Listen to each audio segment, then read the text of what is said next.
let's start with the introduction. I am Sero, and this is my Twitch channel. Sero does stuff because Sero does stuff, and Sero does a lot of RPGs lately.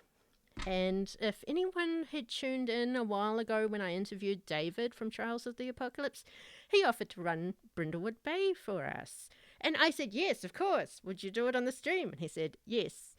And I guess we'll turn it over to David to do all of the introductions and explain exactly what Brindlewood Bay is, and we can go from there. Also, just a quick note to the audience. You can affect gameplay if you spend some of your Kiwi coins, which is the little Kiwi icon at the bottom of the chat there. You can give us a +1 or a -1 to a roll, and we'll see how that goes. And you can also make us hydrate too, so which is good. I will say, Sero, my friend Mike loved that. Like, he was like, "Oh, is this one going to be like that again?" And I'm like, "Yeah." And he's like, "Okay, good." Excellent. It's a fun mechanic. Let's turn it over to David and take us away.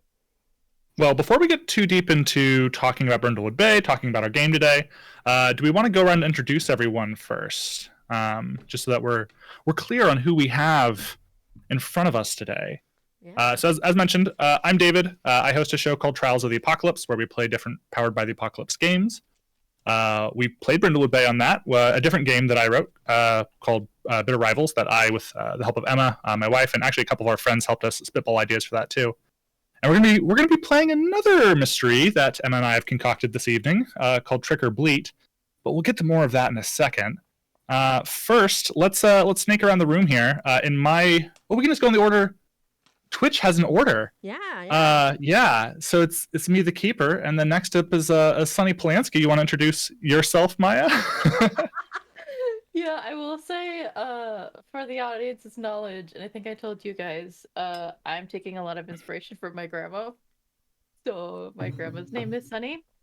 But yes, my name is Miah. I am a player and editor of the Monsters Playbook, a real play actual podcast. But today I will be playing Sonia Polanski, or Sunny. She loves the Dollar Tree. She hangs up her pictures by using Scotch tape, and she cooks a lot and cannot lift her arms above her shoulders. Is that by choice, or because like she doesn't want to show off her armpits, or some kind of physical limitation? It's by biological choice, arthritis, and she also has diabetes too. So she will probably be pulling out Big Newtons or like chocolate protein shakes. Excellent. Let's go around next then to Muriel Puttman, or Cap. Go for it. Hi, I'm Cap. I'm 1/4 of the Shrimp and Crits podcast, another actual play podcast. As you can see, I have my curlers in tonight. I'm ready to go. I am also playing a variant of my grandmother here, who was a bitter old Jewish woman, much like myself. So I will be inhabiting Muriel tonight, and I'm very excited. Excellent. And I guess finally, you already kind of introduced yourself, but Bill Sayers. Bill's actually my grandmother's nickname that her father gave her. Her real name's Phyllis, so my character's real name will be Phyllis as well. So, but it goes by Bill, so Bill Sayers. And this is my real hair. It's just pink at the moment. This is my real hair too. Yeah. It's just in curlers right now. It's just in curlers, yeah. I'm not done. You guys, I thought it was later in the night. You guys surprised me. Fair. Well, excellent. Today, these lovely mavens are joining me for a game of Brindlewood Bay. It is a cozy, dark, murder mystery tabletop RPG written by Jason Cordova, published by The Gauntlet.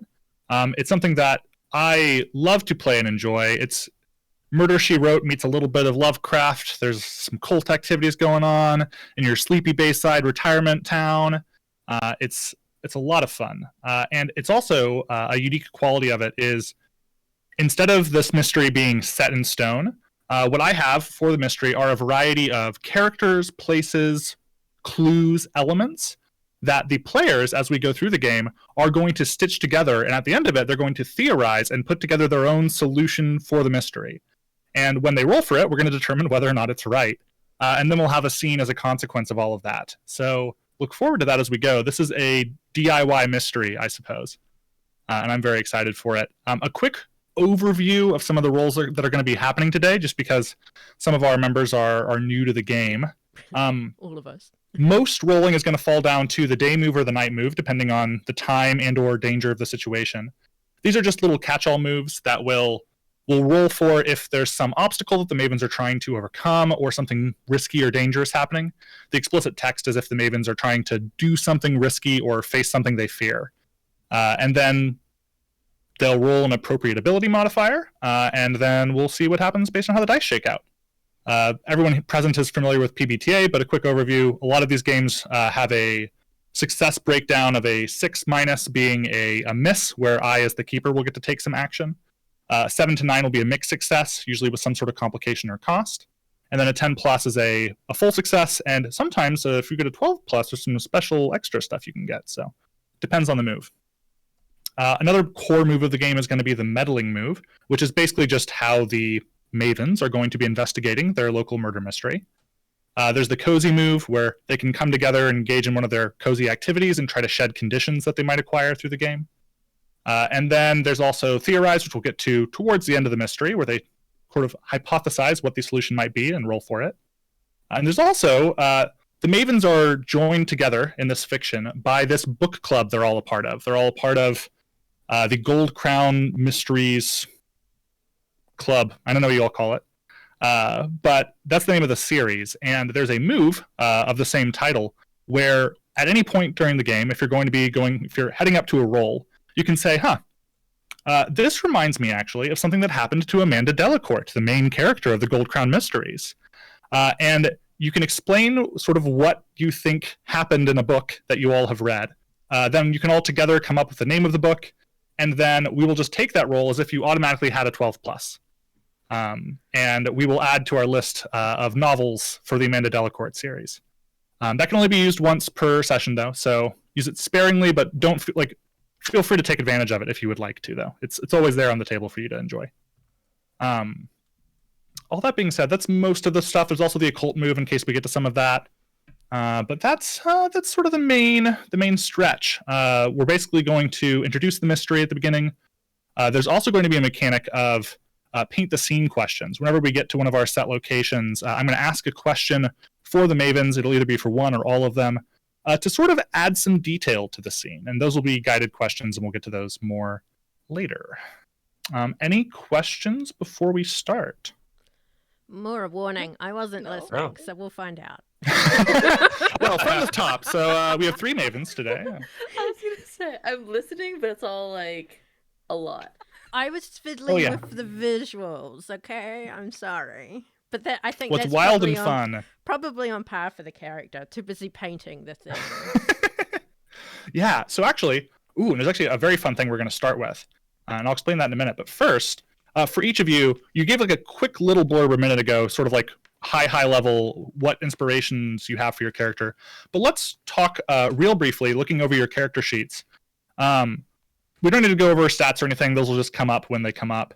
But talk about kind of what your look is, what your cozy activity is, and then also any sort of history for your character you want to explain. And also, each of the Mavens has a special move that they got to pick from a list. So go through those details. We can go in the same order that we went earlier. Sunny, kick us off. Okay. So despite what I'm wearing right now, it's not exactly her taste, but Sunny would wear like if you've seen those old like sweatshirts that have the picture of like the cat on it, or it would be something punny, very into like Halloween costumes, definitely has dressed up as the song It's Raining Men had an umbrella with like pictures of men raining down-esque. I didn't mention it from the top, I totally forgot, but Cap reminded me she's also Jewish, but she now insists that she's an atheist. But her cozy place would be cooking. If you ever come over to her place, you are not going to leave without taking something, eating something, even if you get sick. She will give you food. Do you need something to eat? Are you hungry? Like, I have borscht. I can make you tacos. I can heat up something. I can make you bagels. There's this great bagel place down the street that you need to go to, and they have the best bagels. Put some schmear on it and some lox. It is very good.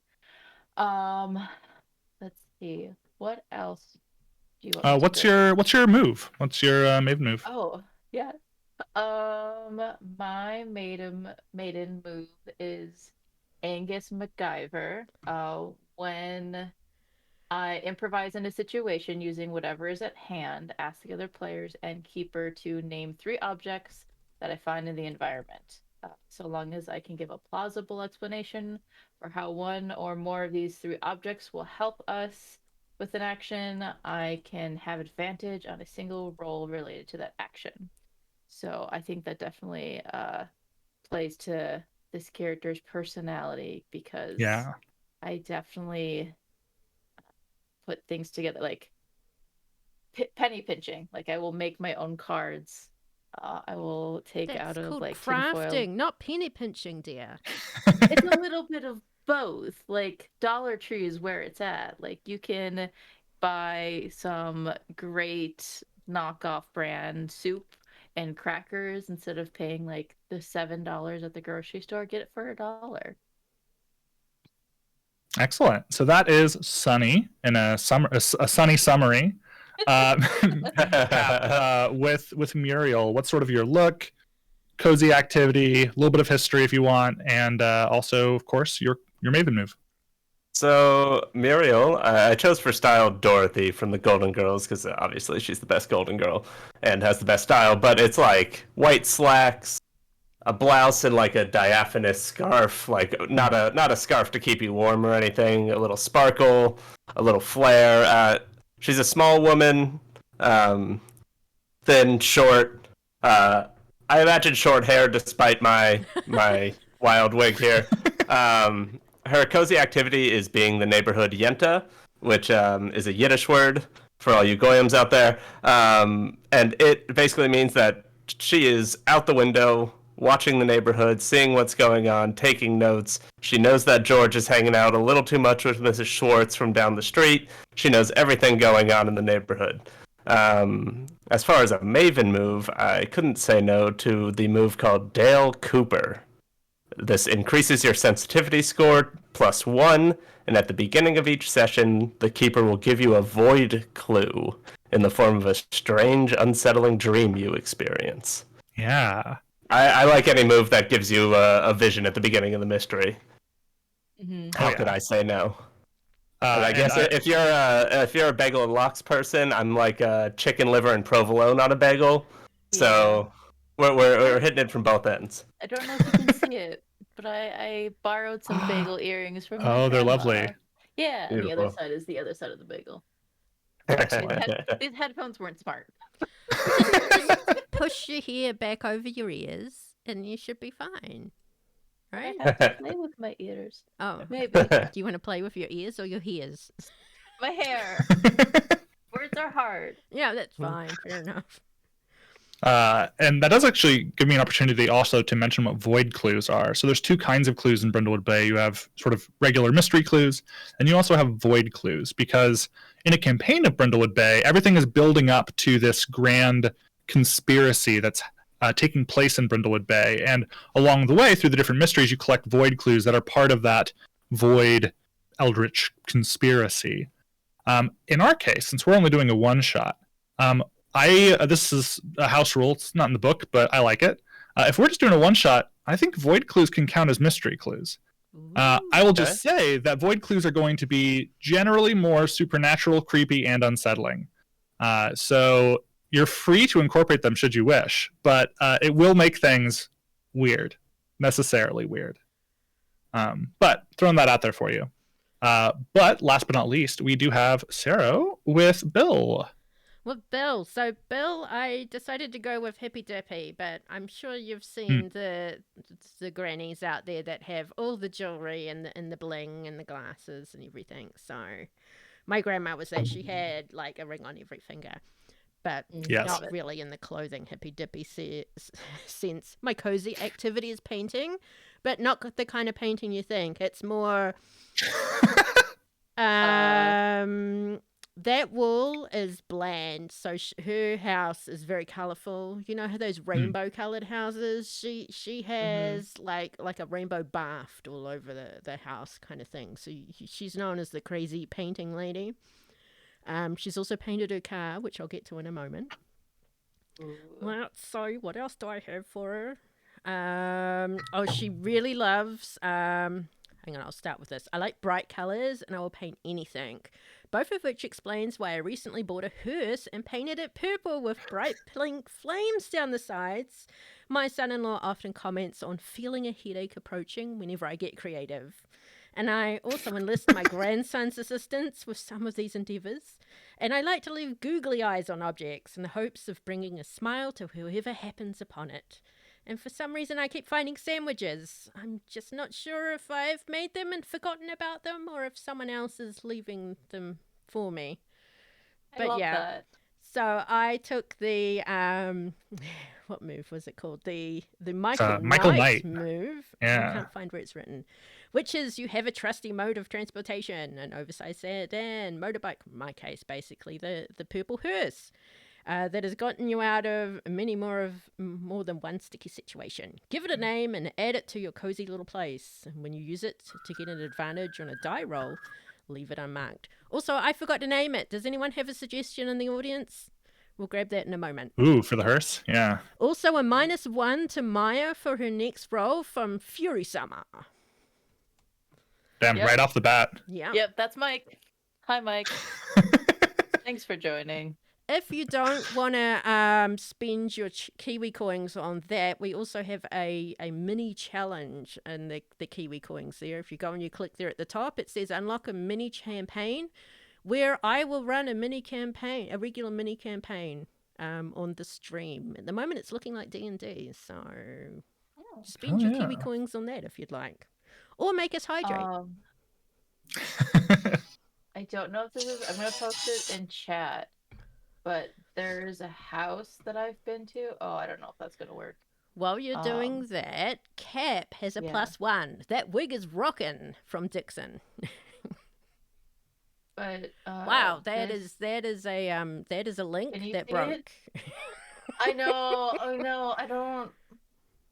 There is this mosaic house in LA that I've been to when I was a young child, and it reminds me of like the house that Bill would have, but I don't know if Bill would be into mosaics. Not really. It's not paint or googly eyes. Yeah. Although if they were mosaic googly eyes, maybe. God, can you imagine that? A house full of googly eyes? A wall mosaic of googly eyes would be because you can get them in different sizes. Wonderful. You know, you can get them big enough to put on the car, which is still to be named. Everyone. The Haas Hearse. That's from OJ. I do like that. Because he can't say horse in Southern. No, OJ, no. Well, while the chat thinks about that, let's get into the start of our game. Everyone feeling cozy, comfy, ready? No, but let's go. Yeah. Let's go anyway. Okay. So, Brindlewood Bay, the regular session kicks off very much like a television show. We see sort of the title card, and we see a high shot of Brindlewood Bay. There's a sea of trees around the town's, main boulevard. You see out to the ocean, shipping trawlers floating about. All the leaves are starting to come off the trees. We are in the fall season. And as the sort of opening music swells, normally we would pivot to each of the Mavens to give us a short little scene about their life in Brindlewood Bay. But first, we actually get a dream sequence for Sunny. We actually open on where camera's sort of above Sunny, lying in bed, asleep. And we enter this vision that Sunny is having. Sunny, you find yourself walking down the main boulevard of Brindlewood Bay. You're across from Town Hall. There's the Cultural Center. All of the buildings you know and are familiar with, and the festival is underway. The Harvest Festival is happening. People are going around their little shops and food stands set up. They've got the whole hay maze already, ripping and roaring. People are walking around carrying balloons, candied apples, candied corn, which is like the local thing where they like just candy pieces of corn, like actual corn kernel. It's wild. And everything is as you've experienced before in Brindlewood Bay. But as you're walking around, you notice something. There towards the middle of the square, normally where the center stage is set up, instead it's just bare earth. And something is lying there. And as you walk closer and the voices and the music and the festivities sort of fade away from you, you see that there is a body of some kind lying there. And there's a murder of crows that have settled upon it. They've been picking it clean, gorging themselves on the bits and pieces of flesh and viscera. And as one, you take a step closer to see what this scene is. All of them look up at you and lock eyes with you. And you look around, and you're no longer in the Brindlewood Bay town center that you know and are familiar with. Instead, it's like you've gone back in time 100, 200, 300 years. There are small dwellings made of mud and wood and thatch. There are people wandering around in clothing far dated from what you're used to seeing, even at your advanced age. And all of them, you realize, not just this murder of ravens, but all of these people are looking at you with surprise, with fear. And as you kind of turn around, getting a full 360 of the scene, you wake with a start, your heart beating aggressively. And you now have the void clue, which you can add to your list if anyone at home is writing stuff down. There's just a murder of crows feasting on a body. That's one of your void clues. So, not to just set the mood right from the beginning with this, but, maybe a little bit. Sunny, you've woken up. The theme music of the show resumes.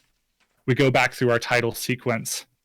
Your actor name pops up on the bottom of the screen as your character's introduced. What little scene do we find Sunny doing either immediately after this, or just like what's her morning routine here in the fall months in Brindlewood Bay? Immediately after.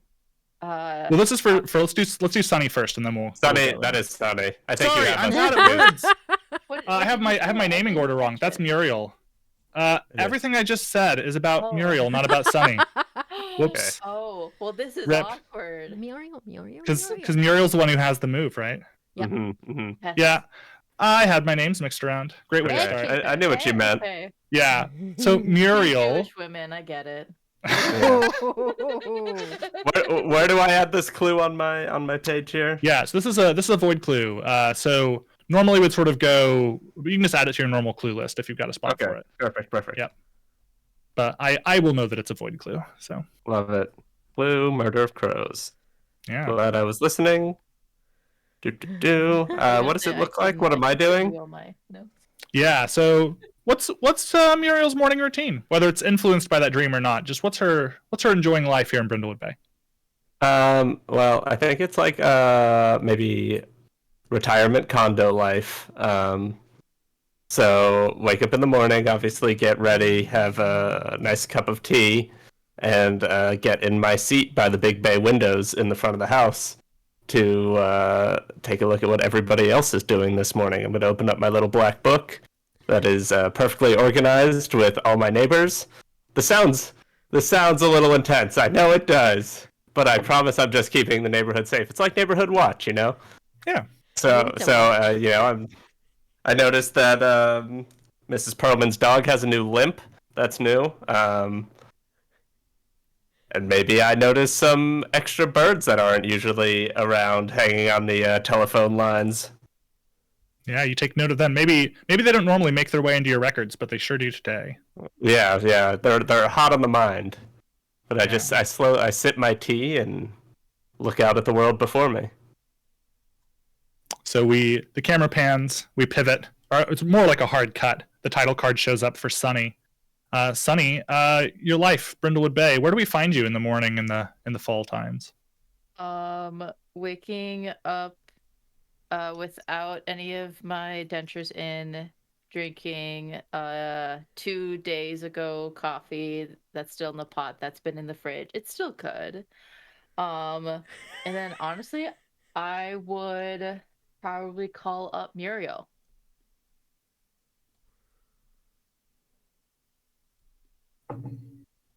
Oh, we're having a conversation in this cozy vignette. Hey, what do you talk about? We can high level, or you could do a scene. It's up to you.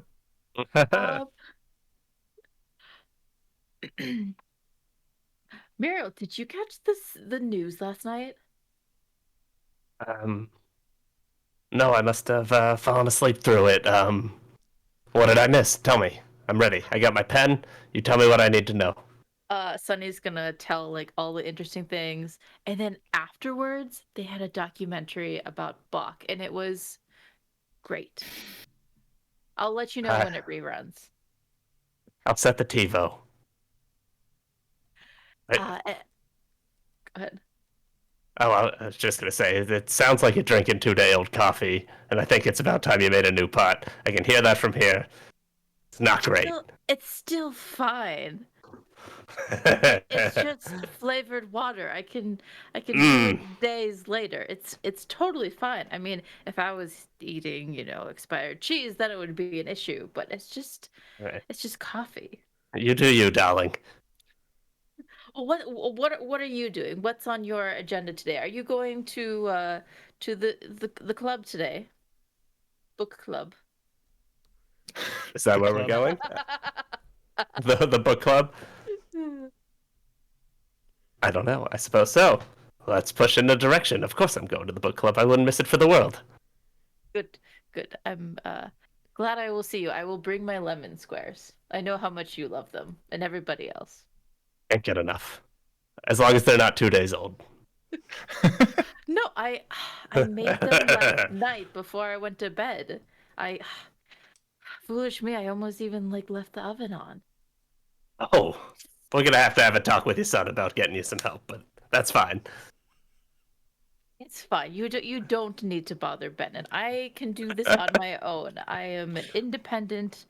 I can deal with it. It's fine. All right, the phone's breaking up, darling. I gotta go. I'll call you this afternoon. Okay. Oh God. Sunny, you hang up. And our camera once again pans out as you collect your box of lemon squares. Take maybe a glance at your coffee. Take one more swig of it before you head out the door. And our camera, we cut. Our new title card shows up for Bill. Bill, what is life like for you here in the morning in Brindlewood Bay? Oh, well, Bill's out in the garage.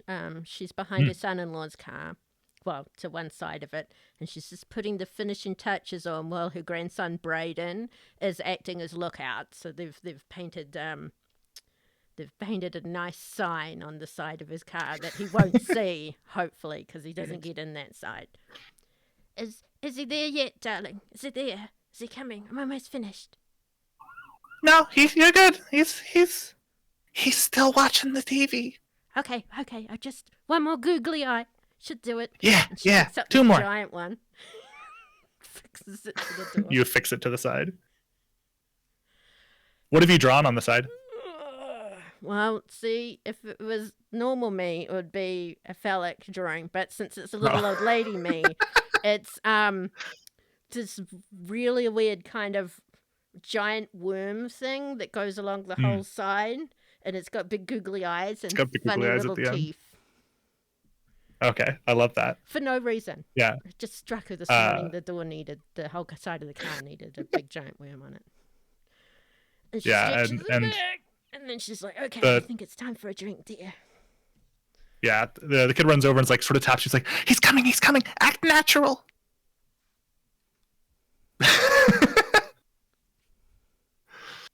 And this is your Son-in-law. in-law who Yes, comes in? Yeah. Daughter passed away mysteriously 10 years ago, so Bill's been helping raise Brayden. Add that to the list, all right? Okay. Maybe Muriel It's knows in my something character about that. sheet. Yeah, he comes out and he sort of like gives a nod to you, maybe like some side eye, but from his angle coming out from the house into the garage, he can't see what you've done. And he gets into the side of the vehicle, invites the kid in to join him, and then heads out. By kid, he's probably like 14. 14? Okay. I definitely did the wrong voice for a 14-year-old, but that's sorry. fine. He just sounds like that. It's fine. I need to read things closer. One day, darling. One day. It's okay. Yeah. One day. Voice will drop. But they drive off, and the camera kind of follows the car as it heads down the road, and you see the googly eyes just jiggling as the car bumps over a few speed bumps on its way out. The music trails off, the final like producer credits roll or whatever, and then we enter our episode today. When we open up on a big sweeping shot of the Brindlewood Bay Harvest Festival. This is something that happens every October during the middle of the month. The leaves are starting to come down. Local farmers and artisans are all hawking their wares. There's as we mentioned earlier, there's a big hay maze that's been set up. There's a spooky haunted house at the cultural center. There's a center stage where there's like live music and events. All the things that you might expect from a sort of town festival on this scale. And people go crazy for it. But in addition to all of the sort of more normal things that you might expect at a festival like this in the fall time, there are also these hallmarks of bygone times that have persisted. This is a very old tradition in Brindlewood Bay. What are the hallmarks? This is a question for each of you. What are the hallmarks that each of you look forward to when you attend the festival? This could be anything you think of, and it'll just become a detail that's integrated in our story. Fall festival? Yeah, fall festival, harvest festival. Harvest festival. Well, obviously the corn maze. Or so the hay maze. They have a hay maze and a corn maze. Okay. Oh, did you say that? I apologize. Yeah, you're good. Okay. Then what's obviously next? Bobbing for apples in a big cauldron. Yeah. And this is like that nobody actually does, but this is a real cauldron. Yeah, it's a real cauldron that has been used for this for as long as the town's been around. Perfect. Love that. It's got a brine. Oh yeah. And then there's also the dunk the local mayor into the giant cauldron, and Bill may have helped fill the cauldron with all sorts of interesting liquids. Oh. None of the bodily fluids, not like last year. I had nothing to do with that. Excellent. And how about Sunny? I would say I love the olden music that they have reenactors come and play. Ooh, yeah. What kind of instruments we got? Like we're talking like hurdy-gurdy type of old stuff, or I guess like hurdy-gurdy or just like string instruments. There's probably definitely like one set of like musicians that's like it's too new, like it's too modern for my taste. Excellent. So in addition to all of these staples and sort of hallmarks of the age of this event, there's also a special guest every year for the Harvest Festival. And for the last 3 years running, it has been Dimples the Wonder Goat. Dimples, you see, he's a goat with a legend. This goat did something 3 years ago that earned its spot as the special guest of the Harvest Festival, and it has persisted to this day. This is a question for all of you to sort of noodle on together. What is the legend of Dimples? What did this goat do? This is Dimples the Wonder Goat? Dimples the Wonder Goat. Obviously, he ate something of the mayor's. I mean, because goats will eat anything, right? And That's true. And we don't like I don't like the local mayor, so It's part of one of my Was it like- thingies, part of one of my Was it like- thingies to undermine This is authority.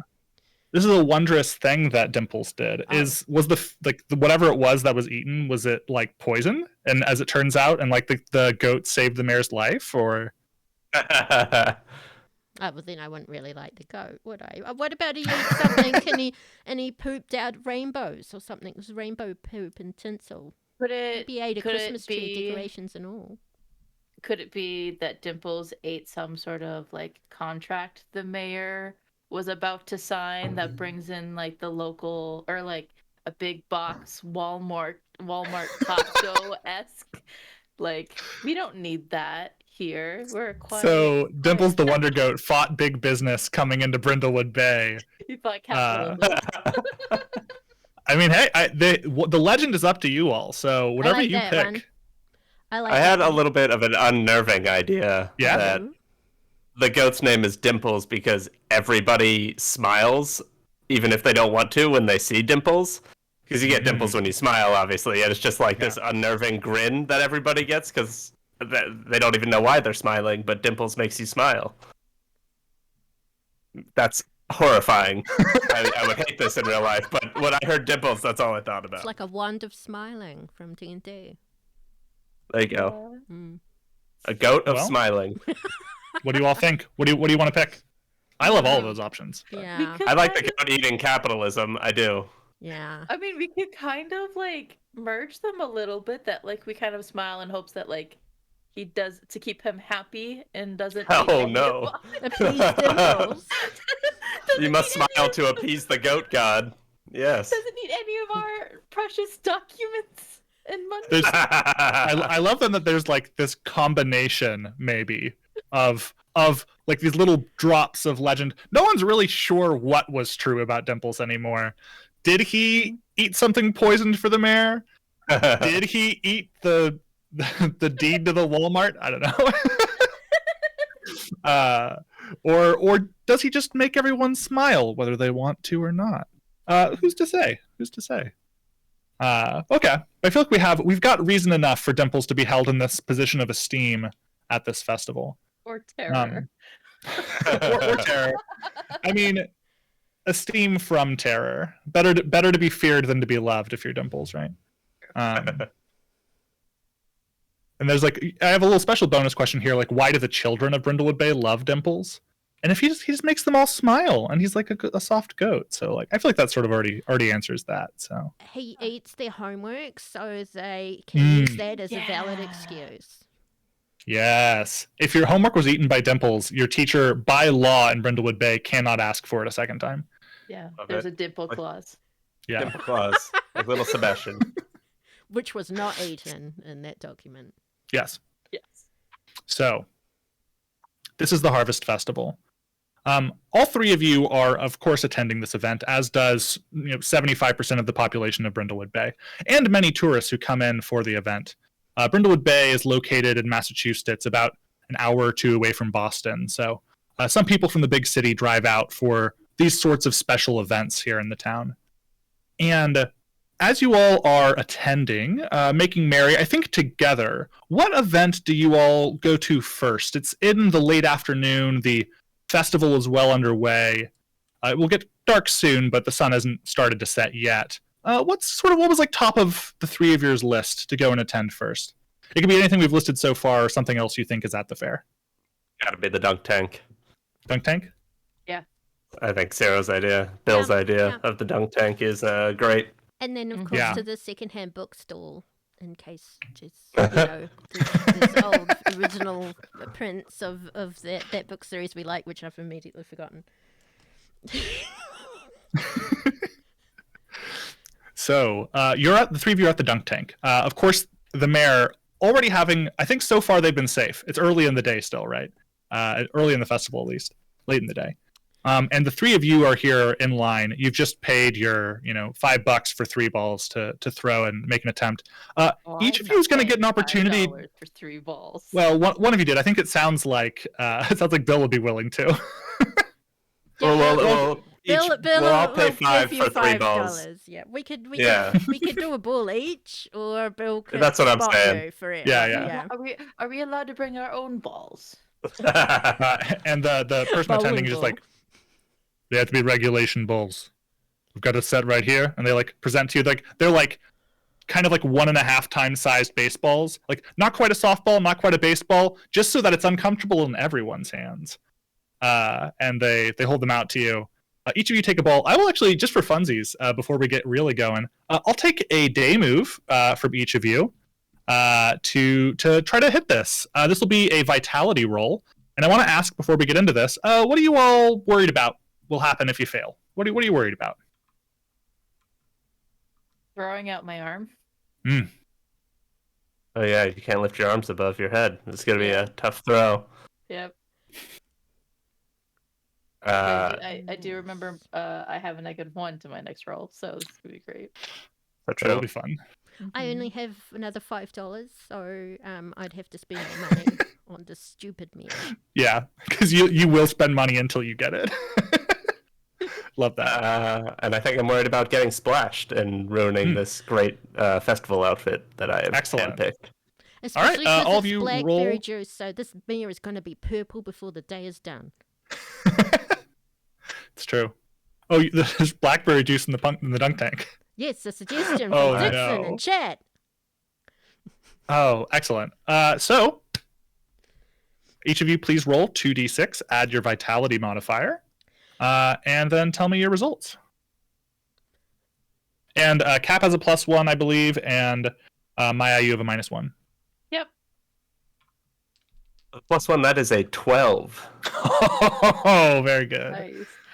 I rolled an 8. 8, okay. Hey, mixed success.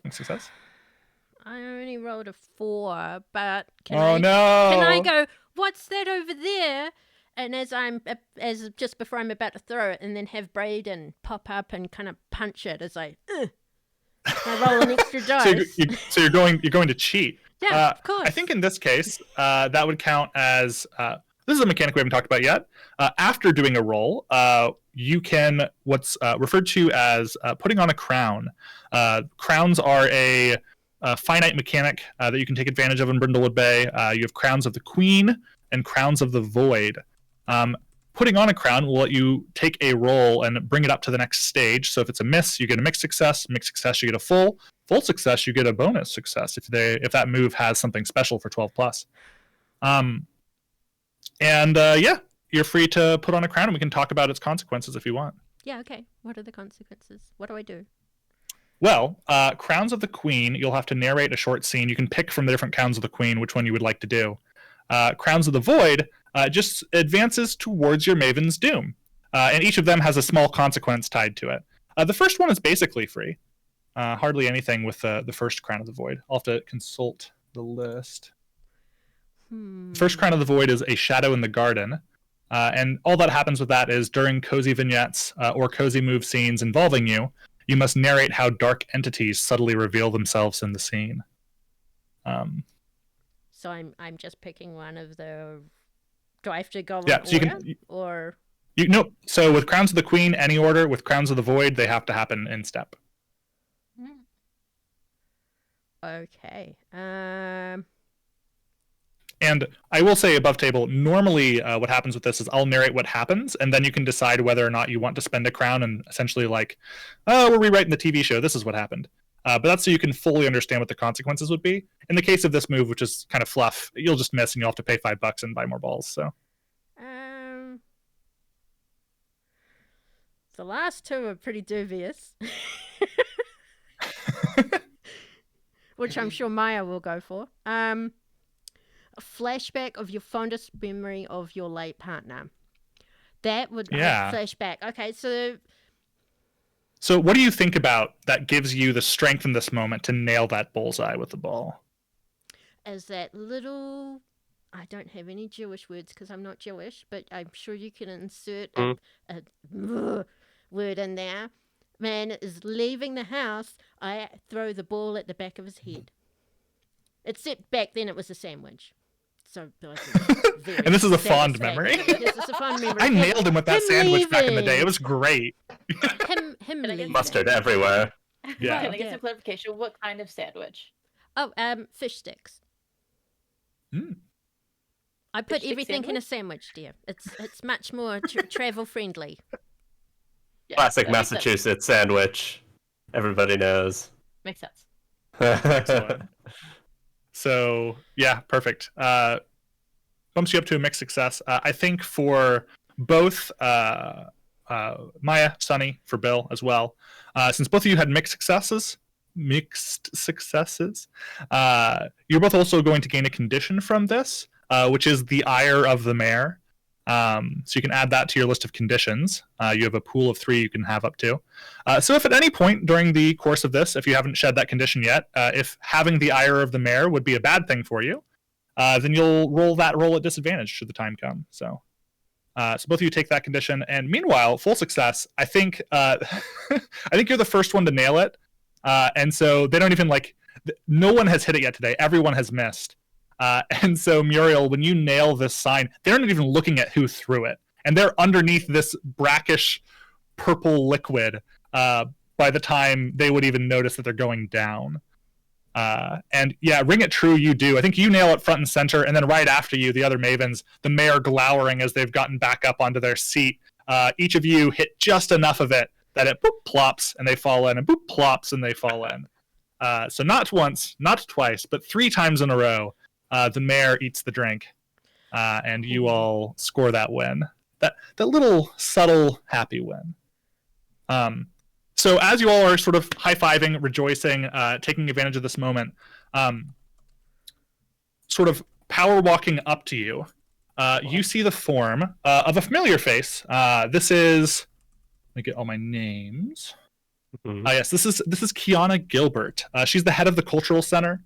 She has a shock of dense dark curls and one of those megawatt smiles. Right. She would be the head of HR anywhere else, but here in Brindlewood Bay, she's the head of the cultural center. Sorry, what was her name? Kiana Gilbert, Qiana Gilbert, Gilbert. And you know that the cultural center is one of the core sponsors of the Harvest Festival. They sort of co-run it along with efforts from the city council and stuff. And she power walks up to you and sort of grabs one of your arms and pulls the 3 of you out of line. Now that you've completed this, I think the mayor is sort of hurling impleasantries from the dunk tank. And she's like, can I see the 3 of you over? Hi, everyone. Over here with me real quick. Okay, quinoa. And she anyway, yes. Oh, it's so lovely today. And she walks the 3 of you just off of the main square where the dunk tank and everything's at. I think she takes you next to the cultural center where this haunted house is set up. There's one of those. There's 2 of the 12-foot skeletons from Home Depot set up outside, leading people in. And the 3 of you are huddled there with Kiana off to the side, and she says, we require your lady's expertise a little bit today. Something has happened to Dimples. He's gone. That's horrible. Is it? Well, she sighs and rolls her eyes. It's a goat. I don't care, but he's our special guest, and it shows on our committee if we lose him. So I figured you 3 have your thing that you do, and I've got a festival to run, so maybe you could take care of it? Okay, Keanu. We'll be right onto it. Where was the last known location of the goat? Let's start at the beginning. It's Kiana, and Dimples has been in his back pen with the Krug family. He's from the Krug family farm. They're off. He's kept at the back of the petting zoo, because otherwise the kids will flock to him while they're here. They just bring him out towards the end of the festival to get everybody riled up. He goes on stage. He eats a tin can. Whatever happens. But last time he was seen was at the back of the Krug pen. You can probably talk to them there, get a little bit more information. They just told me about it and told me to take care of it. I have a festival to run and they want me to look for a goat. But do we get you scratch my back, dunking I'll of scratch the yours. mirror if we find that I goat? will let you run up and press the button yourself if you can find this goat for me. Point us in the direction of the Krug farm. Yeah. Can we throw into the? Is there a chance of being on the board, the committee? Of the town hall or of the cultural center? Of the cultural center, of course. So I would love to. I have a couple of suggestions of how we could improve some of the activities and events that we have going on around town. I mean, the flyers? I didn't see a lot of them around town. I'm surprised that there's so many people here. I don't have the power to like put you on the board or anything. She absolutely does. She absolutely could do that if she wanted to. I don't have the power to do that. However, what I could give you is we do have a public hearing here in a week or two. If you would like, I could give you one of the vaunted speaker roles where you can raise your thoughts to the whole community present. How does that sound? Oh, that sounds great. Yeah, and she like reaches into her pocket and she pulls out like a little voucher card and she like writes like her name on it. And then she's like, "This will be yours soon as you find me that goat." Excellent. Let's go It help will- Coyote out right away. Thank you. Thank you. I will see you later if I must. And she sort of huffs and then heads back into the cultural center, smiling to some of the guests, waving, shaking people's hands, and generally carrying on with her business. The three of you head over then, I assume, to Dimple's pen over at the Krug family petting zoo, I suppose. You make your way over there. As you're approaching the pen, you get like sort of the smell of animals. You hear the roar of children as they're, petting the different sheep, the alpacas, all whatever animals they might be taking care of nearby. And that's all kind of a, for lack of better terms, a zoo. But it's quieter towards the back. There's like a trailer that has been pulled up to the rear of it. There's a little walkway that goes down into the pen itself. And that door is closed. It's wooden and in big letters on it, like you would find on like a Star's trailer. It says like Dimples. And I'm assuming that's where you head towards, the three of you. You do that. You walk past the main area. You head back to the trailer itself. There is a door on the side as well that is also labeled with Dimples, big letters. And it is like slightly ajar. Do the three of you just step in? Do you call out? What do you do? I'd love to look around and see if there's a whole bunch of crows watching us just to make sure. Yeah. I mean, you look around and you do see there are a few on the lines scattered about. They don't seem watching you currently, but they are here. Good. I'm gonna keep my hand on the handful of breadcrumbs I put in my pocket before I left, just in case. Pocket bread.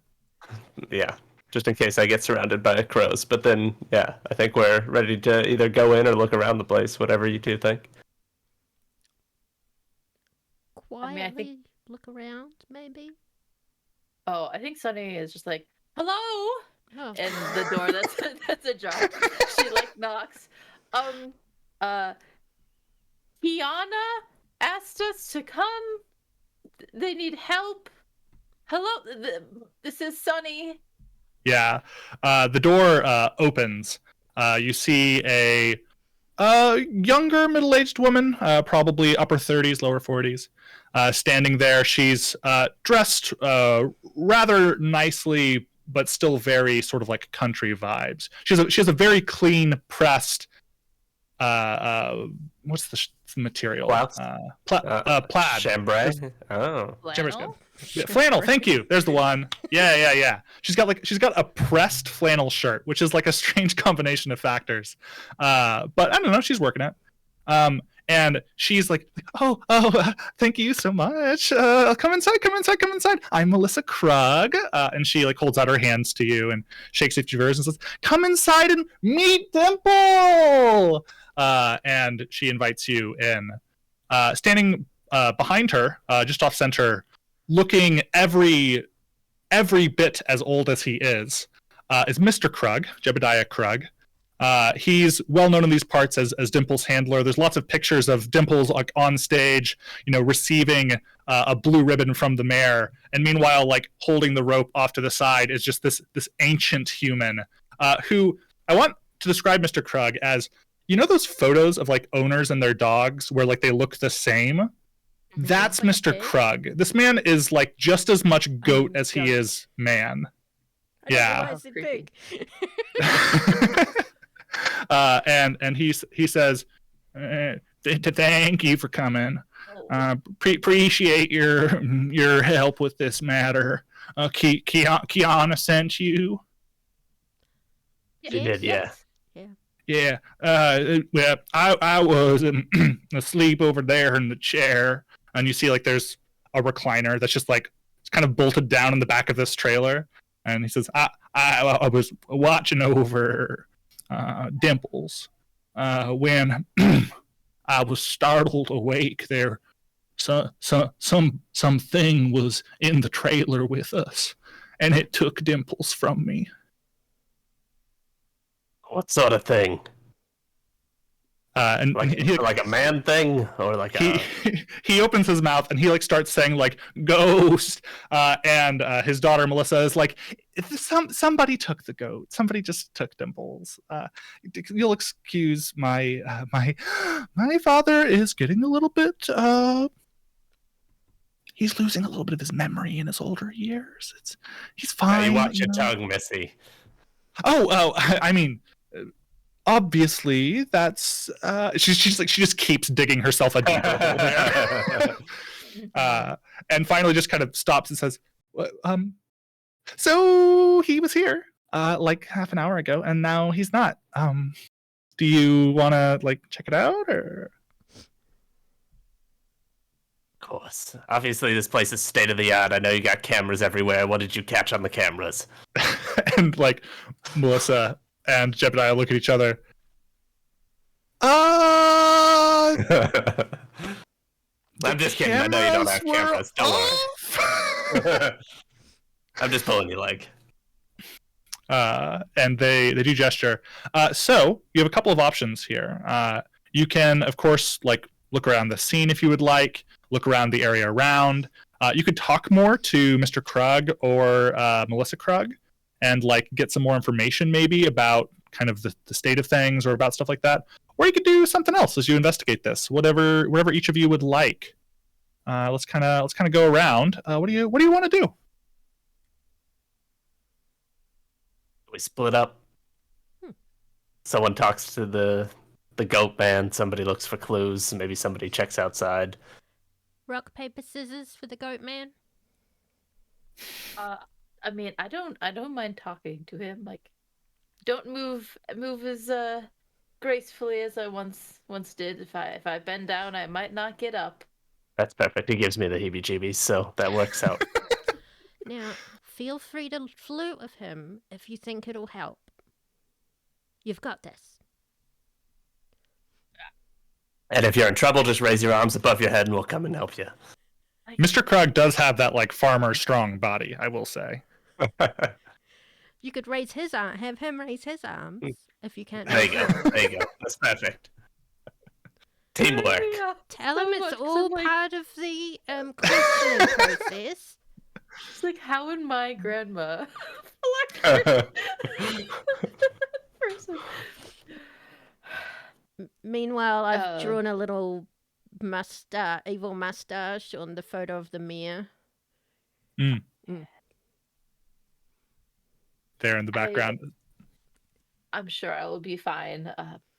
Just don't go too far. But I have my cell phone with me, and I pull out like one of those old flip phones. Perfect. So the goat was in this trailer? Yes, the goat was in this trailer. Okay. Or at least that's what Mr. Krug seems to remember. Sure. Bill, you want to look in the trailer? You want to go outside? Oh, I'm definitely outside. I'm not going in there. All right. Like this. I should mention, it does smell in here. It smells like goat has been in here for several hours. There's like hay set up to make the floor smoother. There's maybe a few droppings that have been cleaned up and sort of tossed in a bucket to the side. And actually, there's a question for all of you to field real quick. I forgot there was a question for here. Paint the scene. What in Dimple's pen shows that this goat like lives a life of luxury for a goat? Oh, definitely the bed, 4-poster. There's a small 4-poster bed. Size 4-poster bed. Yeah. I love that. I was thinking like manicuring tools for the beard, like some beard oil, maybe some horn polish. I don't know anything about farming or goats, but something of the sort. This is a show goat, so they got all that goat makeup. Exactly. Mm-hmm. Ribbons. Yeah.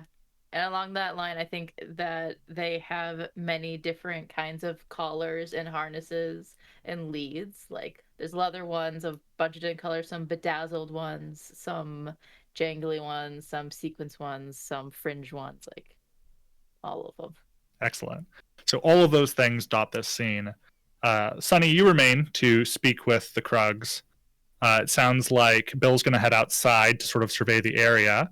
Does that mean that, Muriel, you're going to take a look here in the pen, see what you find? That is correct.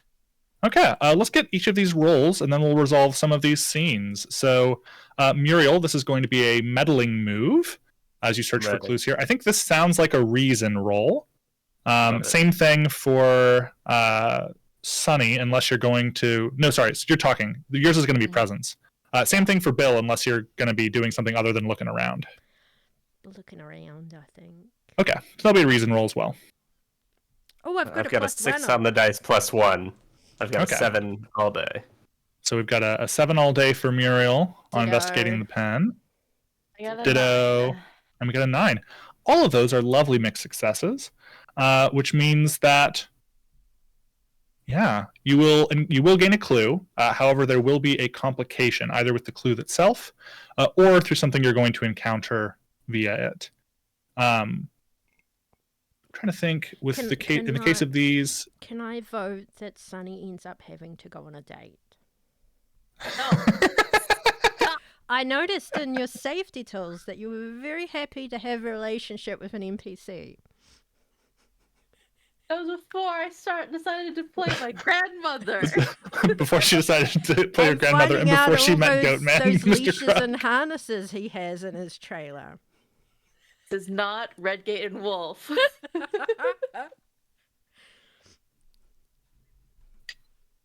No one hit hydrate, but it was definitely time for me to take a drink. Oh, yeah. All right. So let's start from the top then. I think, I'm going to start inside the pen. So you're scrounging around, Muriel. Well, I say scrounging. You're probably not on like hands and knees sifting through the hay. No, of course not. But you are like sort of leaning over, your hands behind your back, taking a closer look at the ground, at like whether or not there's any disturbances in the hay or on the bed, whether everything seems to still be there with the different harnesses and leads and stuff that have been left. And as you're sorting around through here, by the bed, you see there are a few drops of something that is staining the bed sheets. It's darker in color. It could be feces or something from the goat, but like it looks like that sort of brownish hue that you get from blood. And on the bed, you said? Yeah, like sort of a few drops of it on the edge of the bed, and that prompts you to take a closer look at the seam there. And as you look at where the sort of bed meets the poster of its supports, you grab out of there by the handle a dagger. It's like a ritual dagger of gold and obsidian that has been, well, I say gold, it's golden in color. It could be brass or something. And you pull it out from beside this bed. You've gained the clue, a ritual dagger of obsidian and gold. And I like put that in my purse without him seeing it. Oh yeah, you could definitely just like wrap it in a handkerchief and then put it in my purse. Just my things. Totally. However, you do gain the complication with that. Oh. You take that and you put it in your purse, and you feel the weight of it. You're going to gain the complication. You will gain the complication. I think like a heaviness of spirit. This is a strange thing to find here, and I think you're going to be thinking about that. That's going to be weighing on your mind. So add that condition. But otherwise, there's no sign of Dimples here. I mean, like, there's every sign that Dimples was here. There's, still some steaming poop in the bucket. But he's not here anymore, that's for sure. I'm going to pick up last with the scene with Sunny. So let's actually step out to Bill next. Bill, you're looking around outside the trailer. Are you focused more on like the immediate surroundings of it, or are you focused more on like the petting zoo area and stuff like that? Well, I'll probably start going out in a kind of ever expanding circle. So I'll start close to the pen and then work my way out. Yeah. Looking for clues, just like our book hero would have done. Exactly. Yeah. You are surveying the ground. I think you know that, like, in matters where someone has disappeared, they don't just disappear into thin air, right? Someone has to carry them, or they have to walk, or something has to happen.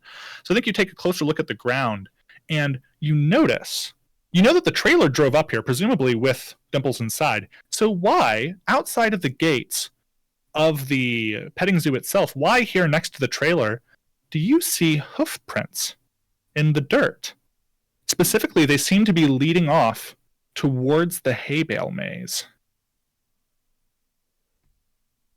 So that is your clue, hoof prints leading towards the hay bale maze. I will follow them. Yeah, so you start heading that way. As you head down that path, we resume inside of the trailer with Sunny. Sunny, what's the line of your inquiry with the Krugs? You mentioned that somebody else was in here. Did you mean your daughter? No, she was over with the petting zoo. I usually hang out in here and watch over Dimples. Oh, that's so sweet of you. But so what do you mean that there's something else? And Melissa's like, you don't want him to really dig into this. It's not going to really help your search or anything. Excuse me. Do you want her help or not? Because I have better things to do. I have a whole apple cake that I still need to make for my grandson's birthday, and I would rather be doing that than standing here in this smelly trailer pen. I think you're gesturing with your hands while you say this, and Jebediah Krug just like catches one of your hands and holds it, and he like locks eyes with you, and he says, "I saw something in the darkness, something white as a sheet, as a ghost. I saw it and I fell back in my chair in fear. But it picked Dimples right up. It just went off through the roof." With Dimples. Yes. I saw it with my own two eyes. You said it was white. As a sheet, as a ghost.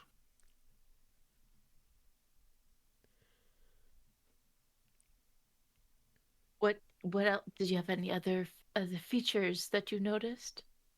Did it look like a person? Did it look like another goat? Did it look like a child? As you list off those options, he nods equally to each of them. Okay. He doesn't know. He's not sure. Well, but he's confident. Each time you list a new one, he's like, "It was that one." Yep. Okay. Helpful. Yeah. So the clue that you've gained, which you can add to your list, is a ghostly assailant who flees to a mystery location.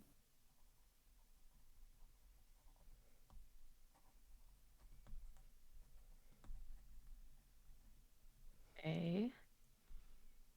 Well, don't you worry. We will find Dimples. I'm sure the other ladies have found something, and You know what?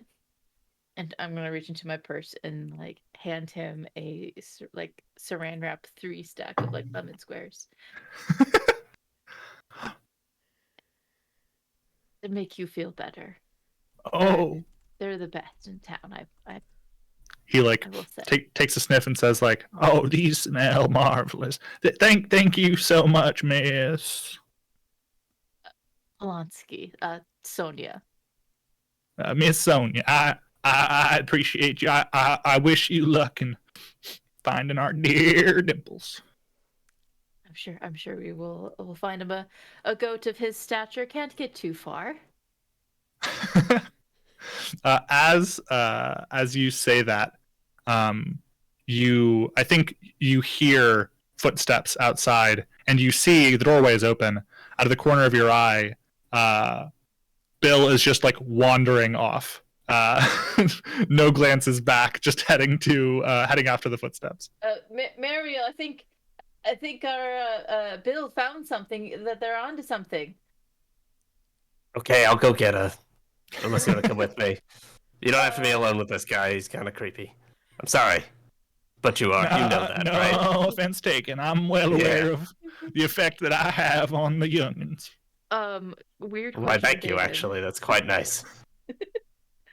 Is there any mobility scooters nearby?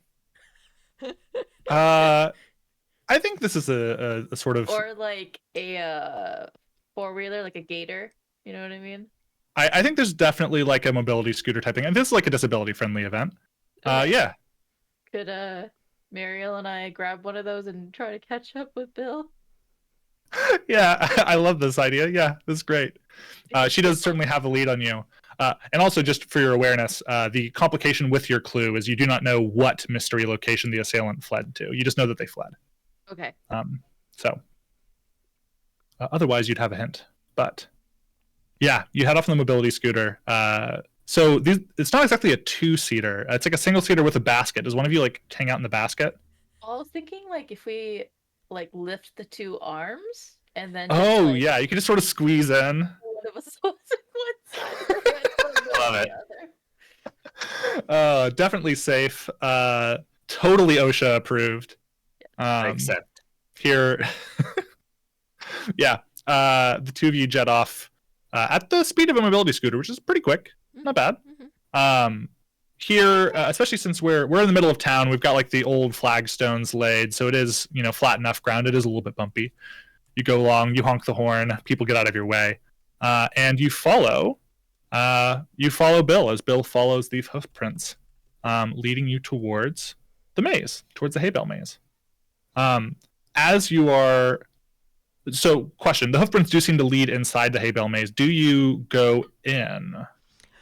Well, I would have a little look around first, just to make sure no one is like thinking any thoughts of stealing my purse or anything.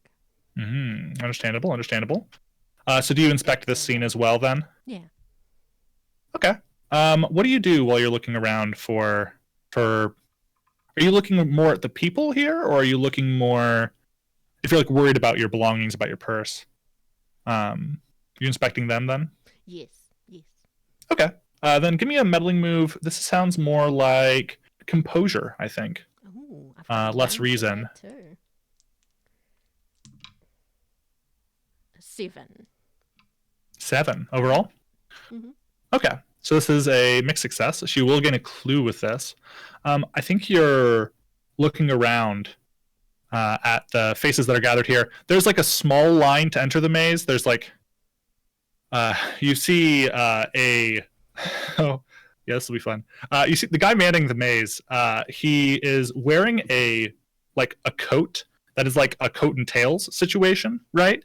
And then underneath, he's got a T-shirt that has a tuxedo print on it, and he's wearing ripped jeans. He has enough product in his hair that it probably makes up like half of his total weight. And he is like kind of like clicking up the number, waiting for people to leave, letting people in, and he absolutely feels like he should not be here right now. You can see that in the everything about him. And I think what you notice, the clue that you get, is whenever like people are getting bored in line and stuff, you'll see him like pull out like a deck of cards and like he's like doing like up close magic to them, or like showering some sparks off his fingers and stuff. And you notice off to the side at the corner of the entrance to the hedge maze, there's a couple of these little balls. And I think like while he's distracted showing off some close up magic to some kids, you go and pick one of these up, and there's just like several empty smoke bombs, several used smoke bombs in a pile over there. And so gain that clue, a bunch of used smoke bombs. But you have, as you're going over and doing that, you have drawn the attention of... Sorry, my cats are doing glorious battle behind me. You have drawn the attention of the attendant here. He turns to see you like by the front of the maze, and he's like, "Whoa, whoa, whoa, whoa, whoa! I hold your horses there, ma'am. You got to go through the line if you want to get in the maze." Pardon? What? What was that? Oh, I'm sorry. You have to go in the line if you're gonna get in the maze. Oh dear, I'm not actually deaf. You're not enunciating correctly. Oh, sorry. It's a style choice. It's part of my branding. Oh. And she looks him up And he like down snaps really his fingers, judgingly. and appearing in his hand in a little puff of smoke as a business card that he hands to you, and he says, "Drake Raven, I do parties." Drake Raven. What kind of parties? Children's parties? Well, you know, I'll do anything of the sort. You know, I spent a stint in I had a show in Vegas for a little while there, but you know, these days I'm looking for the quieter life over here in the Dimblegood Bart. Yeah. Ah, Brindlewood Bay. Yes. Brindlewood. Such a lovely place. Yeah. No, it's it's great. It's great here. It's just what I wanted to be spending my time doing. Oh, that's Anyway, lovely. you That's lovely, can't. Dennis. You said I have to get into the line? Yeah. It's Drake Raven. Ah, two birds. And yeah, you do have to Right. get in the line if you want to get in the. What are these? It's She What- pointed what at are- these what are- smoke was what? bombs. oh, and he's like, you see him like pat his person and be like, nothing. Well, there's obviously something. Maybe you should get your eyes checked. I'm just going to line up there. You go to line up Thank you, as Dimitri. pulling in, drifting in on the dirt near the maze, drifting in on your mobility scooter as the two of you are riding side by side. Muriel, Sunny, you've arrived on the scene. You see Bill talking with this strangely dressed gentleman. What do you do? Phyllis, you left us behind.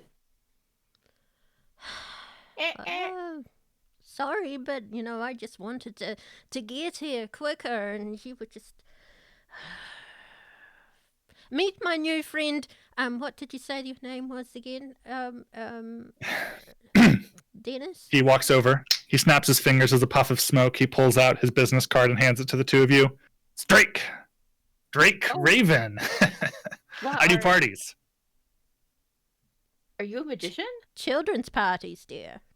I am a student of the magical arts. Oh, he's not a professional yet. Maybe we should call someone else for your grandson's bar mitzvah. I used to be in Vegas, definitely a professional. I just consider myself to always be learning new things. Well, have you been to the Magic Castle in LA? There are some very good magicians there. Yeah, I've been there. Used to have a show there. Oh, really? When? I You know, like I used to live there, and I'd go there all the time. I actually have a friend who was a magician. He also worked there too. Maybe you know him. His name is Hai. Oh, he gave me this ring. He is the matching one. He's very sweet. He's dead now, though. yeah, I don't know any dead people right now. Anyway, are you all here to scout people, or are you here to go in the maze? I'll definitely go into the maze, dear. We Cap, can't you're on hear you, Cap, mute. for some reason. Oh, hello. How's that? Really My cat was meowing. I muted myself Hmm. to be polite. No, I'm wondering if you perhaps have seen any goats or made any goats disappear in the last few hours. Well, roll a metal move with. I think love we're in it. the metal stage. This is metal with presence. That is 7 on the dice plus 1 is an 8. Plus an 8. Wow, we're just mixed success city up in here. Are there ways Um, for mavens to help each other? There's not a help, but you could always use a crown to boost the success of your roll. Otherwise, I will say you will get a clue here, but you will gain the complication. You will be under Drake Raven's watchful gaze. Oh no. So So, intimidating. So you can either accept that condition or you may put on a crown. Either one. I'll give you a clue. No, I'm fine with being under his gaze. That sounds great. Excellent. So you gain the condition under Drake Raven's watchful gaze, and yeah, you ask him if he's made any goats disappear or seen anything, and he's like, well, it's certainly within my. He like snaps his fingers and like little sparklers fucking go off.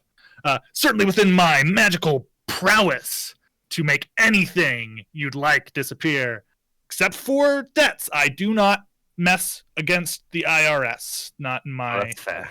Yeah. Anyway, but yeah, okay, goat, I could totally do that. But no, I haven't like seen anything. Have you heard anything? You Unless- bullshitting me, Drake? Well, no shit, no shit. I did find this. There's like a bit of commotion earlier. Some people were getting rowdy in the maze, and I came to go figure out what's going on, and I found this.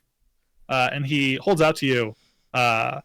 It's a jack of spades, but half of it is like red with blood. It's dried, but it is bloody.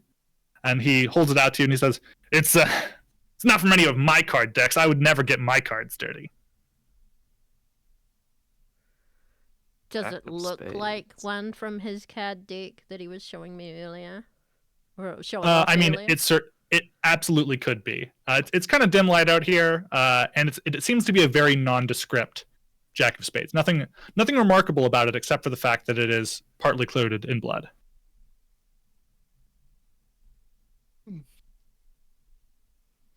I think if you would just give me and my friends a moment to collect ourselves, then we'll go into your little event here. But we just need to have a quick chat amongst ourselves. If you could just scoot away for a moment. And he says, like, Make yourself Sure. disappear, dear. and he Yeah, he can takes you like disappear? he takes like 2 steps back, and just sort of like has his eyes locked on the side of your heads as you all have this conversation. Further, Douglas. perfect. Further. It's Drake, and he does take another step or 2 back. Did he just say his name's a dick? So I'm gonna get in this circle of my ladies here and open my purse in the middle of the circle that has the dagger in it, so they can all see it without me having to take it out. Oh, I could Okay, now. open my umbrella and just. Oh, perfect. That would be great. Now, I So found it's this. got mean on it or something? Because you said it's it's mean umbrella. That was a couple of Halloweens ago. This year I'm going as a devil deck. I don't repeat my costume. So. Now, I found this, looks to be like a dagger or a very fancy knife. It was in and around the goat's very beautiful, ornate bed, and it seems to have some dried blood on it. I don't think goats can use daggers. I'm pretty sure they have hooves, so I But don't think this it's the is- this is goats. Dimples we're talking about, though. That's true, it is Dimples, and But I know Dimples is a spectacular wonder goat, but I still don't think he has opposable thumbs. Do you think he committed seppuku? No, Sorry, what? I don't. I think somebody perhaps took this goat and perhaps with the goat. Well, And I cannot break that to the old farmer. I feel I would feel awful telling him that. Well, that's odd Yeah, because he might just have a heart attack. I saw hoof prints leading away from the pen to here. In there.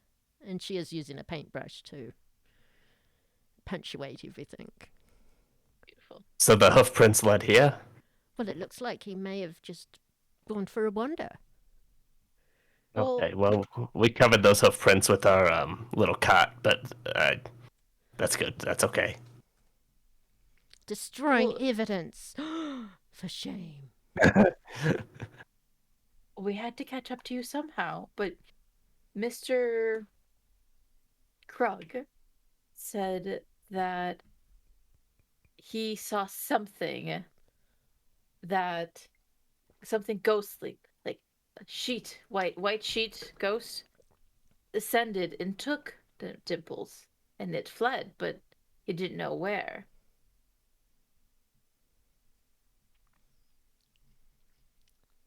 Hydrate, David. Maybe Drake is- days?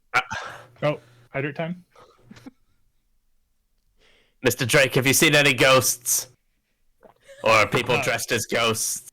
You turn, you do a half turn because he's still staring at the side of your face, and you see in line, waiting to enter the maze, there is someone who is wearing a sheet, little eye holes cut out, who is dressed as a ghost. And Drake just sort of turns and gestures to them. Yeah, there's been some ghosts tonight. Ooh, spooky. Ghosts that are not children. And the ghost is like, Serious question. I'm not a child. We'll see How about any about ghosts that. without sneakers? You look down and you don't see any feet under this ghost. I mean, it's Oh. dark. They're wearing a sheet, but Can Bill grab the sheet and whip it off? Oh no. you're gonna walk up and try to rip off this ghost sheet. Okay, I feel like we've been doing this for a little while. I feel like we're in nighttime now. This is gonna be a night move. What are you worried will happen if you should fail here? They're going commando. I think it's worse than that. There will be nothing under this sheet. That's my biggest fear. Oh my goodness. Yeah. Let's roll. This feels like a. You need to hold steady here. And I'm blanking on my references. Vitality, composure, reason, presence. Composure, that's the one. Yeah. Ha! Another 7. Another 7. Excellent. So you grab the sheet and you pull it back, and there is nothing there. As you do so, you have this sheet in your hand, and where that space was, nothing is now. And I think Drake and he says, "There's a rival here. I'd stab at the I air see you." with my paintbrush. He looks down. Where did he go? He had to have gone somewhere. That's how these charlatans' tricks work. They don't disappear anything. Well, that is horrifying, I have to say. Yeah, I want Bill. You take the condition white as a sheet, as where this someone was standing a minute ago. You pulled the sheet away, and now there is no one there. I'm still stabbing with the paintbrush, hoping to find something. Yeah, you're stabbing the air, and you're not. It's you're not hitting crazy anything. heights and lows too, just in case. You still have the sheet in your hand, though. All right, hold on. Throw the sheet over me and then take it off and see if I disappear. Okay, I'll do that. Alright, I'm Give ready. me. I think this is going to be an occult move, actually. Oh no. Whose move? So the occult move is when you engage in an activity related to the supernatural or the occult for the first time. Imagine what the move would look like. Say what triggers the move. I think in this case, if one goes under, there's a character in this mystery. He's just known as the ghost. And if you go under the ghost sheet and have it removed from you, I think that triggers this move. And I think you run the risk of going wherever the ghost went. Okay. So I think that's what this occult move is. Roll with sensitivity. Who? Which one of us? I think the one executing the move here, I think it is Bill who's doing it to Okay. you. Muriel, you've just been given a +1 by Miah. So what am I rolling? Oh, I'm good. rolling sensitivity. Yeah, this is rolling sensitivity. We gotta get out of the mixed rolls. 7. No. I'm 7. even changing my dice. So on a 7 to 9, it does work, but you must mark a Crown of the Void. So mark your first Void Crown. And and so the off the rails begins. Yeah, the sheet is pulled, and Muriel, you disappear. We'll pick back up with Muriel in a second. I want the immediate aftermath here with the other two mavens. What happens? What's the vibe? Silent shock. Yeah. Did I just do magic? What did you And do? you know what? I think I'm going to add. You now have the void clue, the ghost's cloak.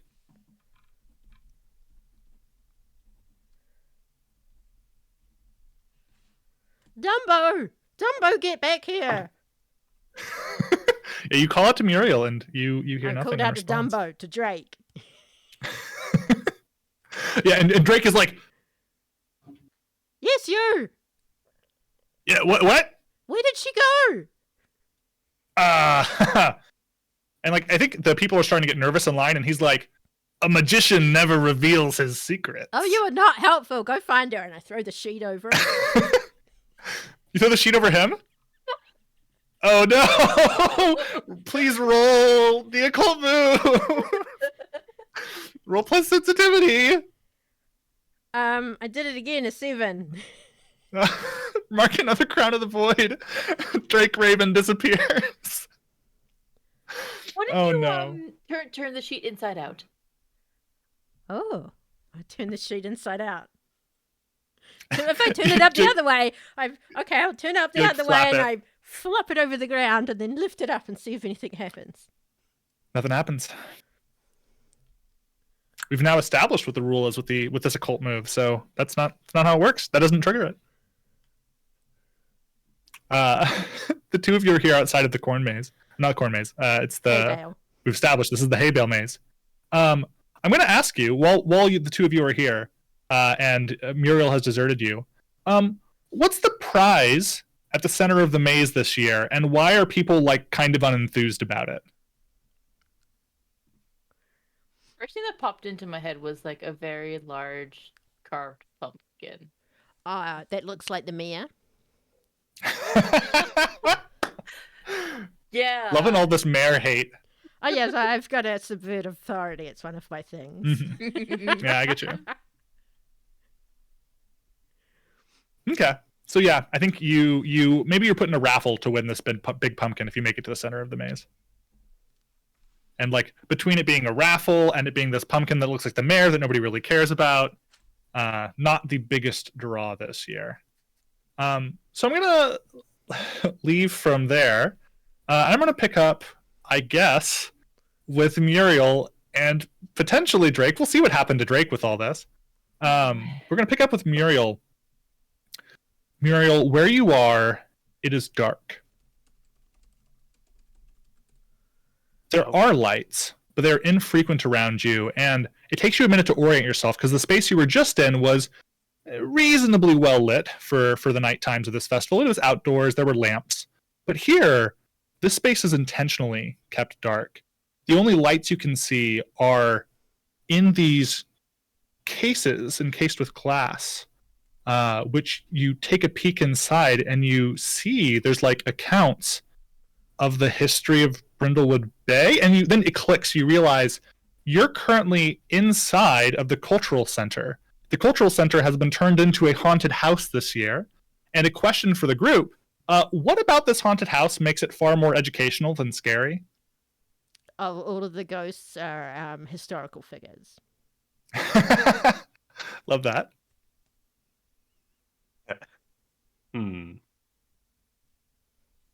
You have to take a quiz at the end. It could be both then. Usually it's got to be about the historical figures. Excellent. Miah, anything you want to add?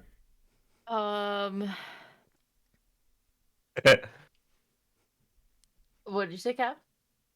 I was just laughing Oh. at the ridiculousness of the whole situation.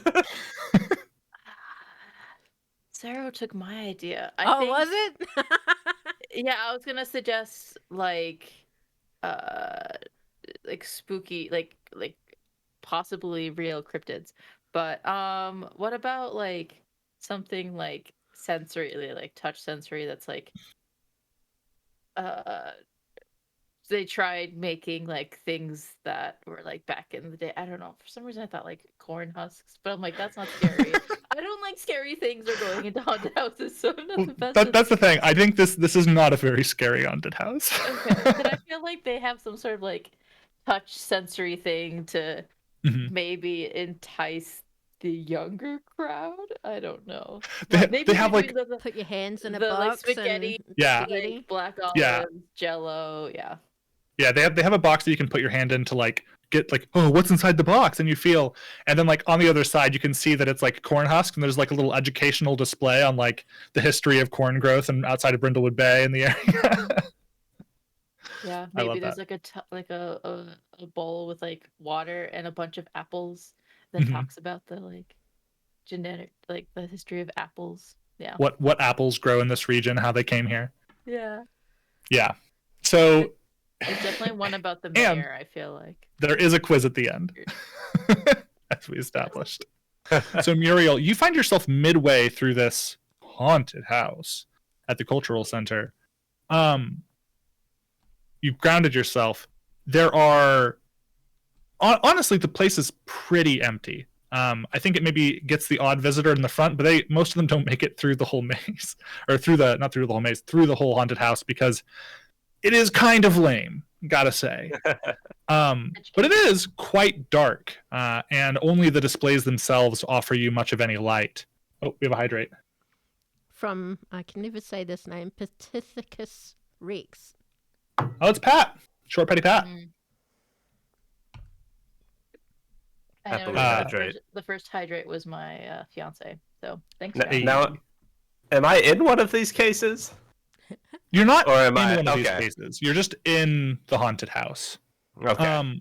What's Muriel's immediate response? Kind of like, what is once Muriel has finished orienting herself, what does she do? Immediately look for the door, like one of those lighted exit signs. I'm in fight or flight, and flight is taking over. Yeah. You see the exit sign. It's red. There at the far end of the building, there's a few, unfortunately you can see up high enough to see that, but there are like dividers that are sort of guiding you in a snake-like serpentine way towards that area. Okay. You do notice though, even in this dim light, that door is actively slow closing right now, where you can see it as if someone has just left. Oh. Okay, I was thinking like Indiana Jones closing, but you just mean like two doors closing normally. No. Okay. You can just sort of like see the tops of the doors, and you see the sign, and you can notice that like there's fresh air coming in as those doors are slow closing, back closed. Yeah, I'm gonna head quick as my little legs will take me towards that doorway. Yeah. You start through the haunted house. You like are following around the curves of it. The dividers are sort of guiding you along. They're just like normal cubicle dividers, but they've been like draped with black cloth, help setting the mood, setting the vibes. And you get around one of these corners, and there's like a timed. You feel like you've stepped on something, like a pressure plate or something that's been placed there, and like jumping out at you, like in like this sheet-like costume, is like, I'm some name here who's the founder of Brindlewood Bay. Here's my historiograph. Is this like a theater kid or an animatronic? It is like an animatronic with it has like its jaw like to the bouncing of it. It like opens and closes, but it does not match up with the poorly recorded voice track at all. Are there any signs of goat activity in here? Like anything chewed up or like goat poop? Give me like there was in the house. What conditions do you currently have? Heaviness of spirit and under Drake Raven's watchful gaze. Okay. I will let you do a battle move, but I think you're at disadvantage because of that heaviness of spirit. Now that you've sort of found the spooky thing and you're in this darkened space, and even though you think you might be alone, you're not sure. So it's 3 dice. Take 3 dice. Take the 2 lowest, and this metal. I think this is reason. You've also got a +1 to your roll. Hey, that's very right. good. All right, so I rolled 2 6s and a 3, so I'm going to take out one of those 6s. So that is 9 plus 1.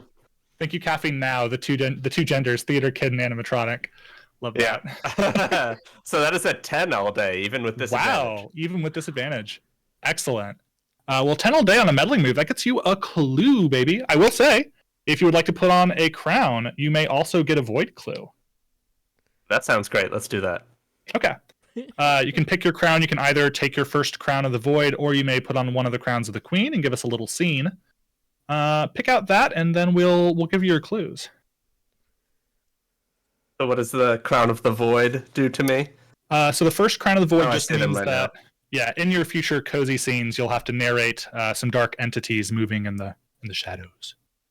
Ooh, and crown of the queen.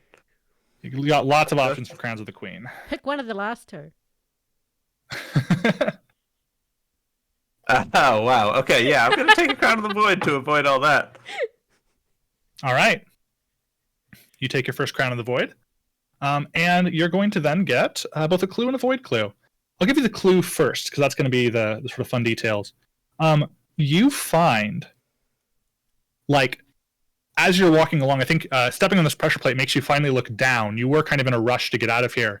But as you step on this, you look down, and you also feel like there's the pressure plate, which activates this sort of animatronic. And there's also, you feel a crunch under your feet. And you look, and there's like a trail of candied corn that's been laid. And it leads out through the exit of the building, and maybe further than that, but that's as far as you would suspect right now. So there's a trail of candied corn, which I will remind everyone is like actual corn kernels, not popcorn, that has been like dipped in a little hard candy coating. It's awful. I don't know why they eat it here, but the goat or someone, who knows, maybe likes it. So. Is that an actual thing? No. I mean, I'd try it. I would try it once, yeah. I would put it in my mouth, see what happened. Yeah. I wouldn't chew on it, but... Yeah. So that's the clue. Candy them. Suck and spit. Oh. Slurp off the candy coating, spit out the corn. So you find that on the ground, and as you look up, you realize that you're not necessarily totally alone in this space. There's like a gap where the animatronic's popping out between the dividers, right? So it has space to jump up at you and give you its ghostly tale of history. And you see beyond that, in the dim light of the other lit displays that are sprinkled around the cultural center, there are figures standing there. I think you see at least 3 currently. You can't make out their bodies. They're mostly featureless. They appear to be wearing robes of some kind. But where their faces are, instead, there are very lifelike, you would presume masks, but you're not sure. There are very lifelike goat heads. And they are staring at you from the darkness, from beyond the animatronic. And that is your void clue. Those 3 people with goat faces? Yeah. They're probably masks. That's normal. Yeah. Any of you 3 dimples? They are silent there in the darkness, and they watch you. I'm gonna stomp towards them.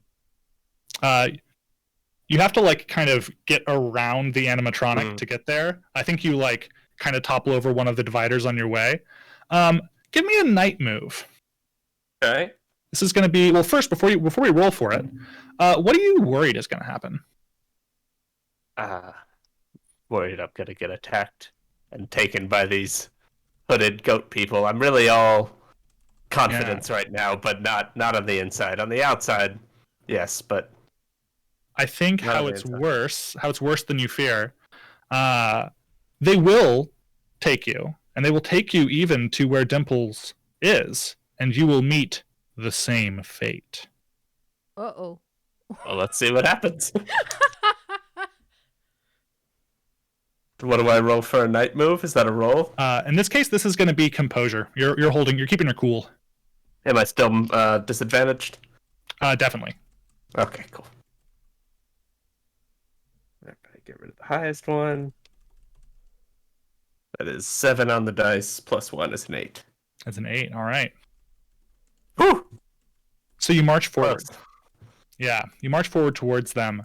When you get to the closest one, you like reach out to like grab the edge of their cloak, and you grab the cloak and you pull on it, and it comes away, and there's no one there. Exactly like the ghost cloak.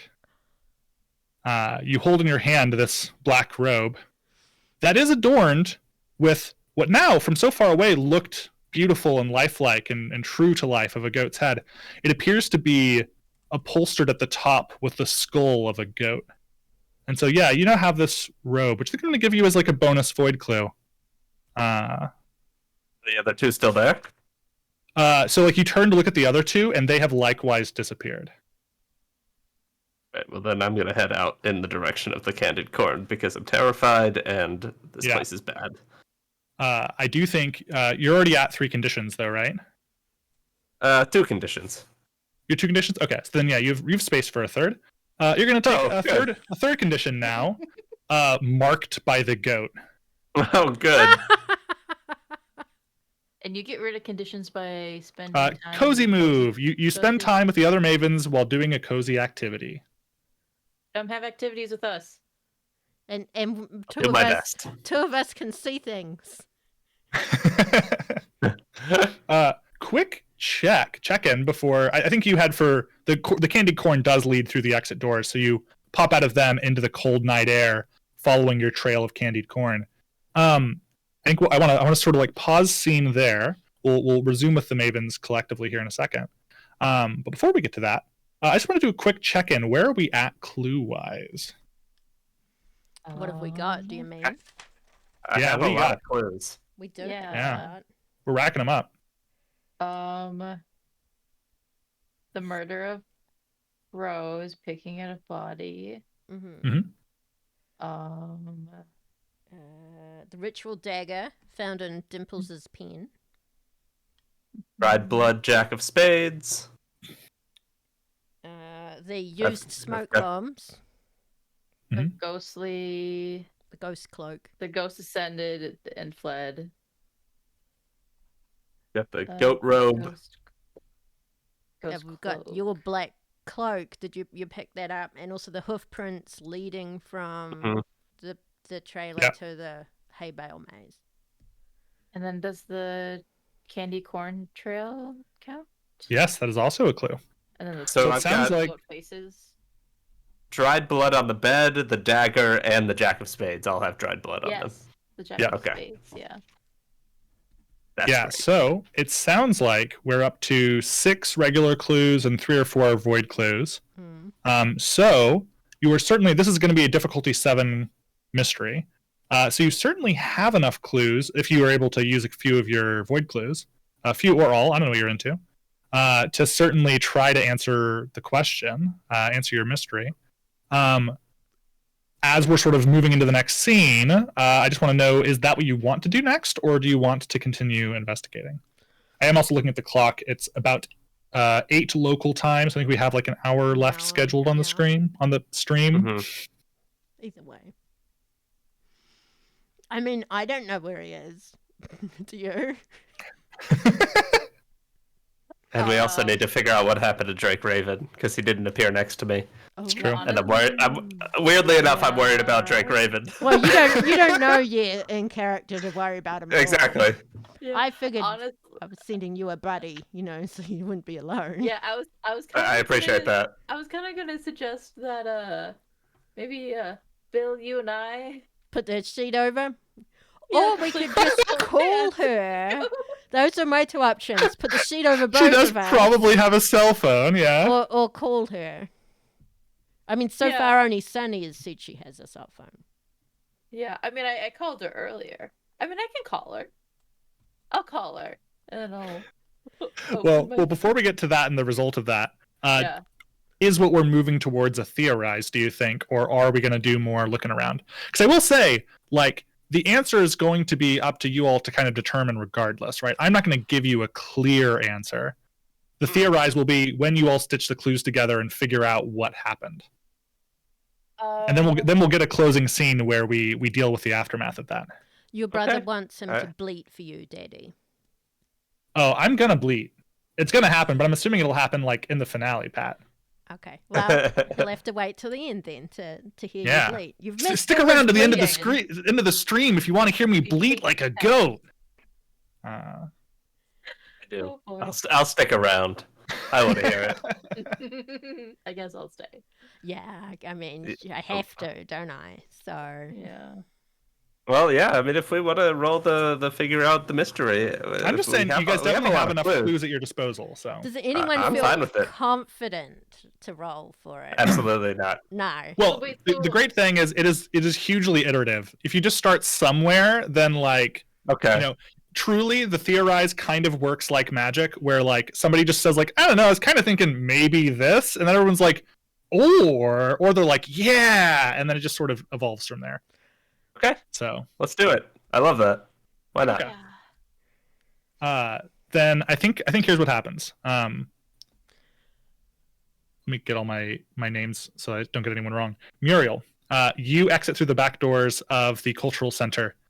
You're in the cold night air. There is like a disheveled looking employee who did not want to work this late, who like as you leave says like, oh, I hope you had a bootacular time in the cultural center. I now have keep a it to short yourself. questionnaire for you to fill out. If you could. You know what? I did not bring my glasses. Maybe another time. Thank you so much. You've been great. Yeah, they like, oh, too bad. And like they're like delighted that they don't have to go through this with you. You turn around the edge of the building and head back into sort of the fair proper. As you do so, your phone starts to ring. As you're getting a call from Sunny, I assume, is calling Muriel up. Yeah, let's take this interaction. I'm really curious as to how this goes. Wish I had a thing. If you're selling anything, I'm not buying it. Is this Muriel? Oh, hello. Yes, it is. Oh. It is me. Oh, I want. Did you call me? Where did you go? What? I think I'm outside the back of the cultural center. I was following some candied corn. There were some goat cultists. It was the whole thing. I'm glad that ghost sheet didn't like send me back in time or anything. I'm actually very happy you called me. It puts my mind at ease. Where are you? I'm really glad that you answered. That you're okay. Have you seen Jake? Dingo. Or- His name's Dingo. Dingo? Are Dingo. you talking about the- Drake the- Raven, the bad- famous magician? The bad magician. Oh, yes. No, I have not seen him. Oh. Did you send him We co- after me or something? Yeah, maybe. Bill covered him with a sheet. Oh, very good. Is Yeah, Bill there sure. with you? Can't you hear me? Hi. Here, let me turn the volume up louder. Here, are you still there, Muriel? I am here. Yes. Am I on speakerphone? Is there? How do I do that? Talk No, it's okay. louder. Talk louder, Muriel. I have you. I turned the volume up. My daughter showed me. Why don't we just meet? I'm 100 yards away from you on the other side of this building. I can just come. This is erroneous. Should we? Where are you? Oh my god. Okay, I'm coming to you. Hold on. Oy vey. I Muriel, think are you the there? I think the group of you Muriel? probably do a lot of you sort of like meet over by like center stage there in like the middle of the event, I think or do you meet so. over by the hay maze? Well, she was coming to us Oh. apparently. Yeah. Okay, so yeah, over by the hay maze then. That's fine. So yeah, the three of you are standing there. There's like a candied corn dealer there to the side who's got a stand put together, selling their wares. We'll get to theorize now. What I'm doing real quick is I'm marking the clues so that I can have them for my reference as we go through this. Are they on the spreadsheet somewhere? Is that what you're trying to tell us? Well, they're for me. They're in the mystery sheet that we wrote up.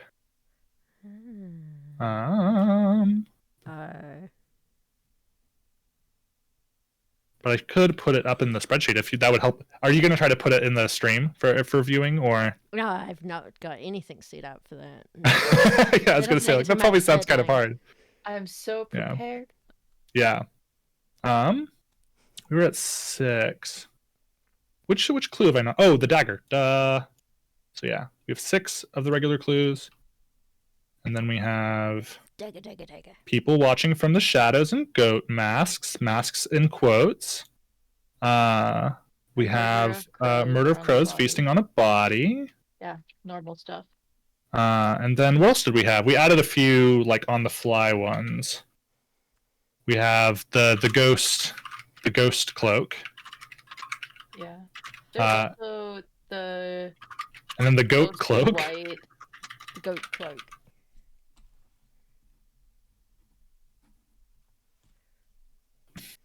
I kind of want to find the mayor and shoot him. And sheet the mayor, see where he goes. Oh my goodness. Well, he isn't a tank right now. You'd have a hard time doing that. Okay, so the clues that I have here. Let me know if I've missed anything. As far as regular clues go, we have hoof prints leading to a mystery location. In this case, leading to the maze. We have a ritual dagger of obsidian and gold with a little blood on it. There was a ghostly assailant who fled the trailer. That's a clue. There were used smoke bombs over by the maze. Inside of the maze, there was a bloody jack of spades. And there was a trail of candied corn through the cultural center haunted house. There's the words. Cultural center. Yeah, that's the one. And then void clues, we have people watching from the shadows and goat masks. We have a murder of crows feasting on a body. There's the ghost cloak. There's the goat cloak. And did I miss any other improv void clue? I think that's all everything. I got. As a total of 10 clues at your disposal, if you can integrate them into your narrative, you get a +1 for each one. But you do start this roll at a -7 because of the difficulty. So I would recommend using at least 7, although you could always roll at a little bit of a disadvantage. It's up to you. Oh, we have to hydrate. Pisthicus Rex again. Thank you, Rex. All this roll? So it'll be one roll at the end of it. We'll pick who does it. But first, rolling the best. This is described as when the Mavens have an open, freewheeling discussion about the solution of a mystery based on the clues they've uncovered, and reach a consensus, then we'll roll. This can be in character or out of character, up to you all as far as how you approach it. But the three of you have come back together over by the hay maze. From here, you all take it away to start, and I will sort of help guide you through the process. Do we get another hydrate? Dixon again. Hydrate for the SA three. is Yeah. happening.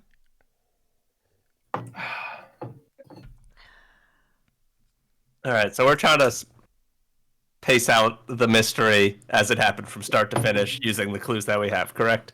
Yeah, essentially. Love it. All right, so we start in the trailer, the very fancy actor trailer for Dimples.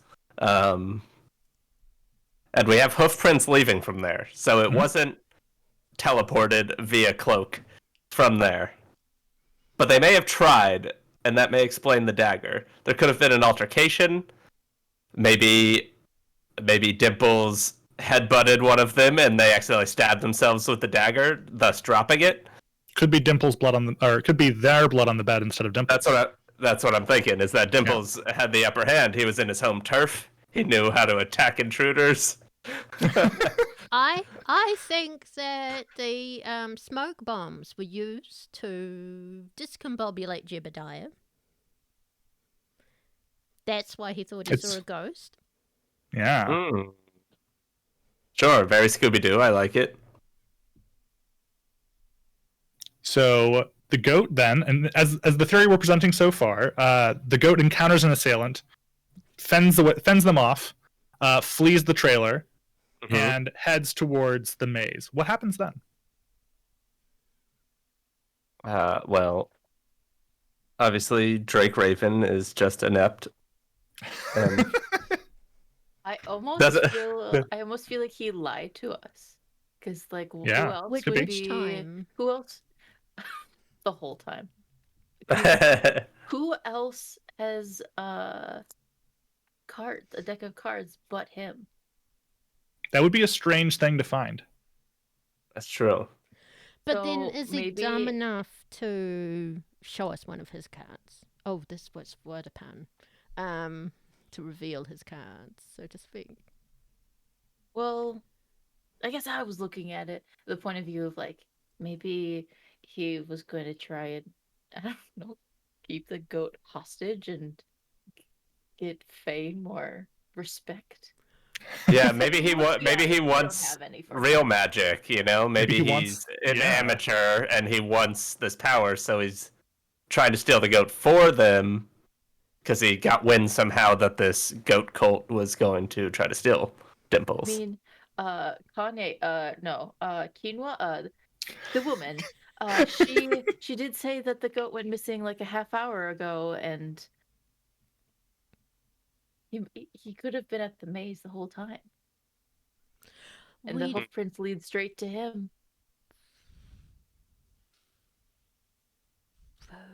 Now, but my who- biggest fear is that the goat is the higher up here. That this is all the goat's doing, and maybe the goat's been alive for just hundreds of years. Maybe he's Oh. sacrificing owners Is or the something, cape artist. right? Maybe this goat is actually evil Did you say the goat is sacrificing its owners? maybe or something. So maybe we should go check in on PbtA and make sure he's still alive and kicking. I mean, maybe. Does anyone remember PbtA from before he got famous? Like, was he... Or did he always speak like a goat? I mean, how sure are you that PbtA has ever been alive and kicking, really? yeah. So, okay, I'm putting us on too many tangents here. Okay, we pretty much followed it, and then we're at the hay maze. So I think let's step back from the order of events, right? Because you don't have to know exactly Okay. what happened as long as you understand broadly what happened. So there seems to be, at least we've agreed that there is an assailant of some kind who is seeking after the goat. Now, whether that be because there's some value to them in having dimples, or whether they wish to use them for some darker purpose, or perhaps even because they're doing dimples bidding. We don't know that yet, right? But there's an assailant who was involved with the goat. It seems, at least based on the discussion, it was pointed out that like Drake referred to the ghost, whoever the ghost is, as a rival. Perhaps there seems to be multiple parties at play. It seems like maybe these people in goat masks aren't necessarily cooperating with whoever else might be involved. Bill, So it's an What if everyone it's- done it thing. I don't know. Bill. You tell me. okay, Yes, Hear me Sunny, out. Sunny. What if it's the mayor? Dun dun dun. Can we confirm I it's been in mean- the dunk team the whole time? I mean, I could lie. Oh. Well, I mean, the mayor could be behind it, even if they didn't execute anything themselves. He could have hired Oh, assassins. Minions. Like that movie. I've seen a couple of them here. What? Yellow men? They're a lot shorter than I thought they were. This is interesting. As you're reading the chat. Put our Reading heads chat together for here. ideas. Yeah. I do like the angle that PbtA is a ghost. That is fun. Dixon says Dimples finally ate enough homework to gain proper sentience. That's how we knew It's to true. get away from the assailant. If you eat knowledge constantly, sooner or later it's gonna osmose into real brain power. Yes, you That's what I'm saying. I digest think it. Dimples is the bad guy here. But he has such a cushiony life. I mean, like Exactly. I would love to have a bed like that, and He's worshipped. all of That's what I'm the saying. He's literally accessories and worshipped. jewelry. He's worshipped. It is his own think cult. I think Dimples demands blood. This is where I'm stuck at. I can't get past it. All right, and then I think let's hold it at the center of our mystery answer here. Just the words "Dimples wants blood." Let's just hold on to that. Demands Dimples blood. demands blood. So with that as our crux, let's sort of start from the top. Hoofprints leading to the mystery location. If our central motivator is Dimples is seeking after blood, Dimples demands blood. Is this assailant someone who's trying to bring down the cult of Dimples? Ooh. Is this ghostly assailant a good person in this? I mean, they could have been saving Dimples from a pent-up life. Yeah, maybe they don't know that Dimples is a bloodthirsty cult leader. Maybe they're just an animal activist. And then it twisted, and Dimples was like, "All right, follow me. I can talk now." Let's Come get into back this to their dark room. motivations. But I like the idea of painting the ghostly assailant as the good guy here, Mm-hmm. the good person. I'm into it. Yeah. Okay. So, ritual dagger of obsidian and gold was left behind from the assailant from trying to attack Dimples. So maybe this is more of a counter cult sort of thing. I mean, they could have been freeing cult, and the knife was meant for PbtA or Oh, It's true.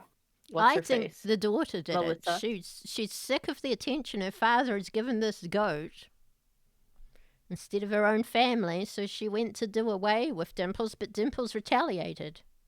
Admittedly, any number of the Krugs could be in on it. Yeah. Her I shirt know, was so finely pressed, though. I don't think she's done any goat wrangling today. I did it. It was a very clean shirt.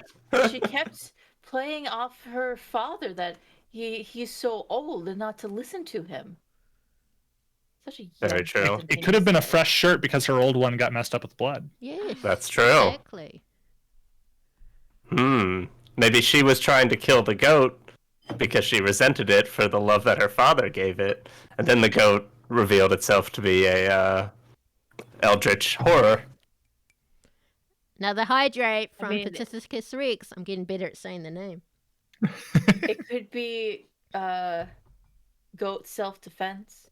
Mm-hmm. Maybe the goat knows knows martial arts and kicks the crap out of them. I mean, no matter how we slice it, Dimples is powerful. Dimples is obviously powerful. Dimples is powerful. He takes on capitalism. We know that. Yes, and homework. Well, admit it. Well, He that's of wants course knowledge all assuming. for himself. That's of course assuming that the legend of Dimples is true at all, Mm. or is the legend manufactured to gain support for Dimples? Or maybe the legend is a cover-up. Maybe Jebediah is the goat. I don't know. He did touch me, and it didn't feel like hooves. Oh, he did, darling. Was it a naughty touch? We shook his hand, I or think. a consensual touch, or It was very sudden and panicked. But I gave him some of my lemon squares, and he seemed to like it. now did he Although eat goats would them like before anything. or after taking the saran wrap off? That would be a big clue. That would be a big smelled clue. them. He smelled them. Oh, only a weirdo smells. And saran then behind your wrapped back, food. took a huge bite, wrapper and all. Just Hand him a can of beer, and he just eats the whole can. that's right. All right, where are we? Yeah, I think we've lost the the forest plot. for the trees. Okay, so Dimples demands blood. Dimples demands blood. Let's get back to our crux of our thesis. Dimples demands blood. Yes. Someone comes to stop Dimples, perhaps. Someone Mhm. comes to take Dimples away. Mhm. That accounts for the hoofprints leading to the maze because Dimples flees the scene. Mm-hmm. It accounts for the ritual dagger, as there was some sort of combat Scuffle. there. It accounts for the ghostly assailant who was seen fleeing the scene. Mhm. It accounts for the smoke bombs, which were maybe used to discombobulate Mr. Krug. Mm-hmm. It does not yet account for the bloody jack of spades. It does not yet account for the candied corn, nor any of our void clues thus far. Although one could make the argument that the people watching from the shadows and goat masks are some of the cult of Dimples. Yeah, the cult of Dimples for sure. Yeah. Maybe the magical sheet is like a escape rope, like cover Dimples and take him to. Oh, so it was like meant to be used to get Dimples out of there, but they were stopped. Like there's several parties at play. Yeah, so we've agreed there's at least 2 parties. I think it's the candy corn seller. And El Draco. I love just every few turns around in the mystery process. Bill's just like, I think it's this person, and then it's like, no, I think it's this person. No.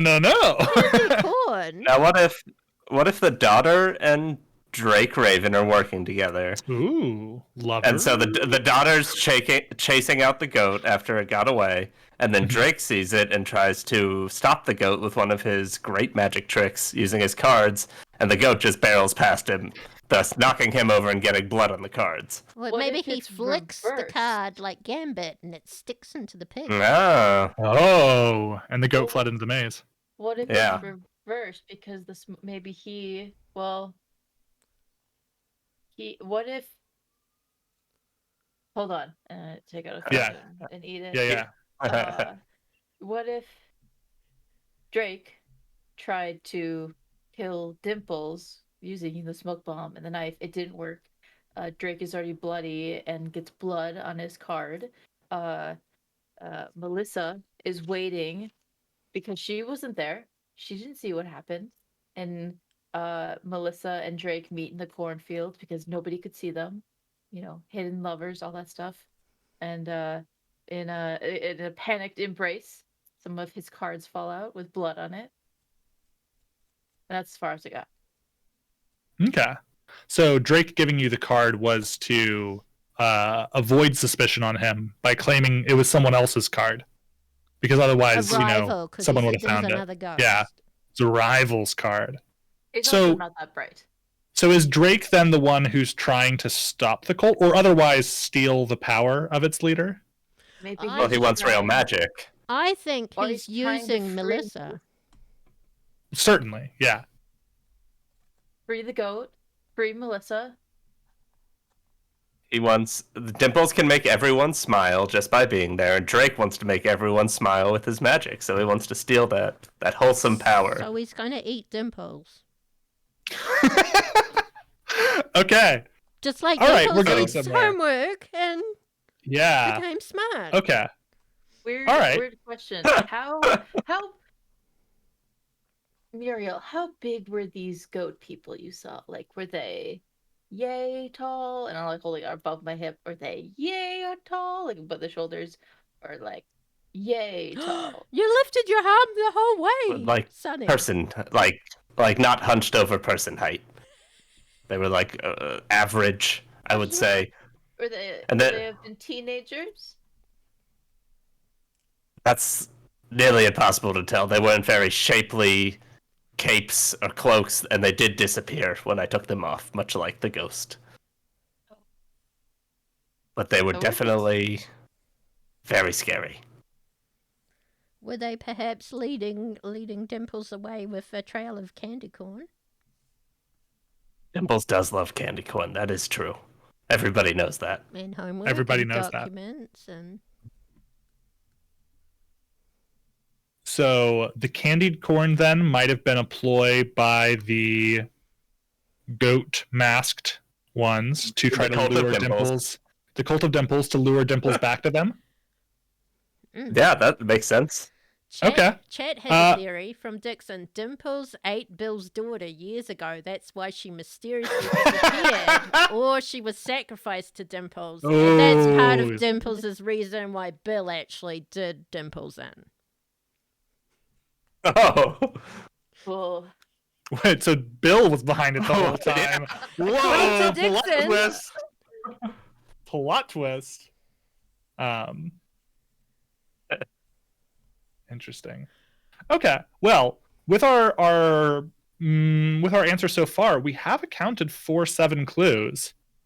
Would you like to integrate the ghost cloak, or the goat cloak at all? I guess you could integrate the goat cloak as being something to do with real magic. And then the ghost cloak being as some kind of imitation of it, something to use to try to spirit the goat away. I like that. A cheap alternative. Yeah, or it could even be it was used on. Just tried like maybe because we're implying that Drake was the one who went in, who was the assailant, right? So Drake might have like thrown it over the goat to try to like smuggle him out of there, and pulled the sheet away, and that's how he got out of the thing. Because like the magic of Dimples, which powers the goat cloaks, like rubs off on it or something. I love that. Yes. So Okay. was Sheet wearing that touches it Dimples when becomes we magic. found it. Which means that we have accounted for 9 clues, which gives us a +2 on this roll 7. What kind of a roll is it? So it's just a flat roll. In this case, you get a bonus of +2 because you have Not 2 me, more then. clues than you need. Yeah, somebody gets to roll the theorize. 2 dice. I mean, my dice have been good, but every time I say that, I've been rolling 7. it goes bad. I can try. I've got a couple of dice here that we can choose from. All right, Sonny. So, okay, should I roll the obsidian dice, the skull dice, Oh, the very yeah. small dice, or the white dice?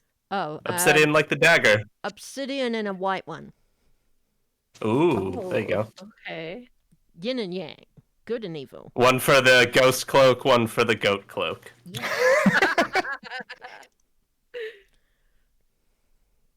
Oh, hang on. Add +1 to this roll, Sonny, Oh, from caffeine. yeah. Thank you. Clutch timing. Take it.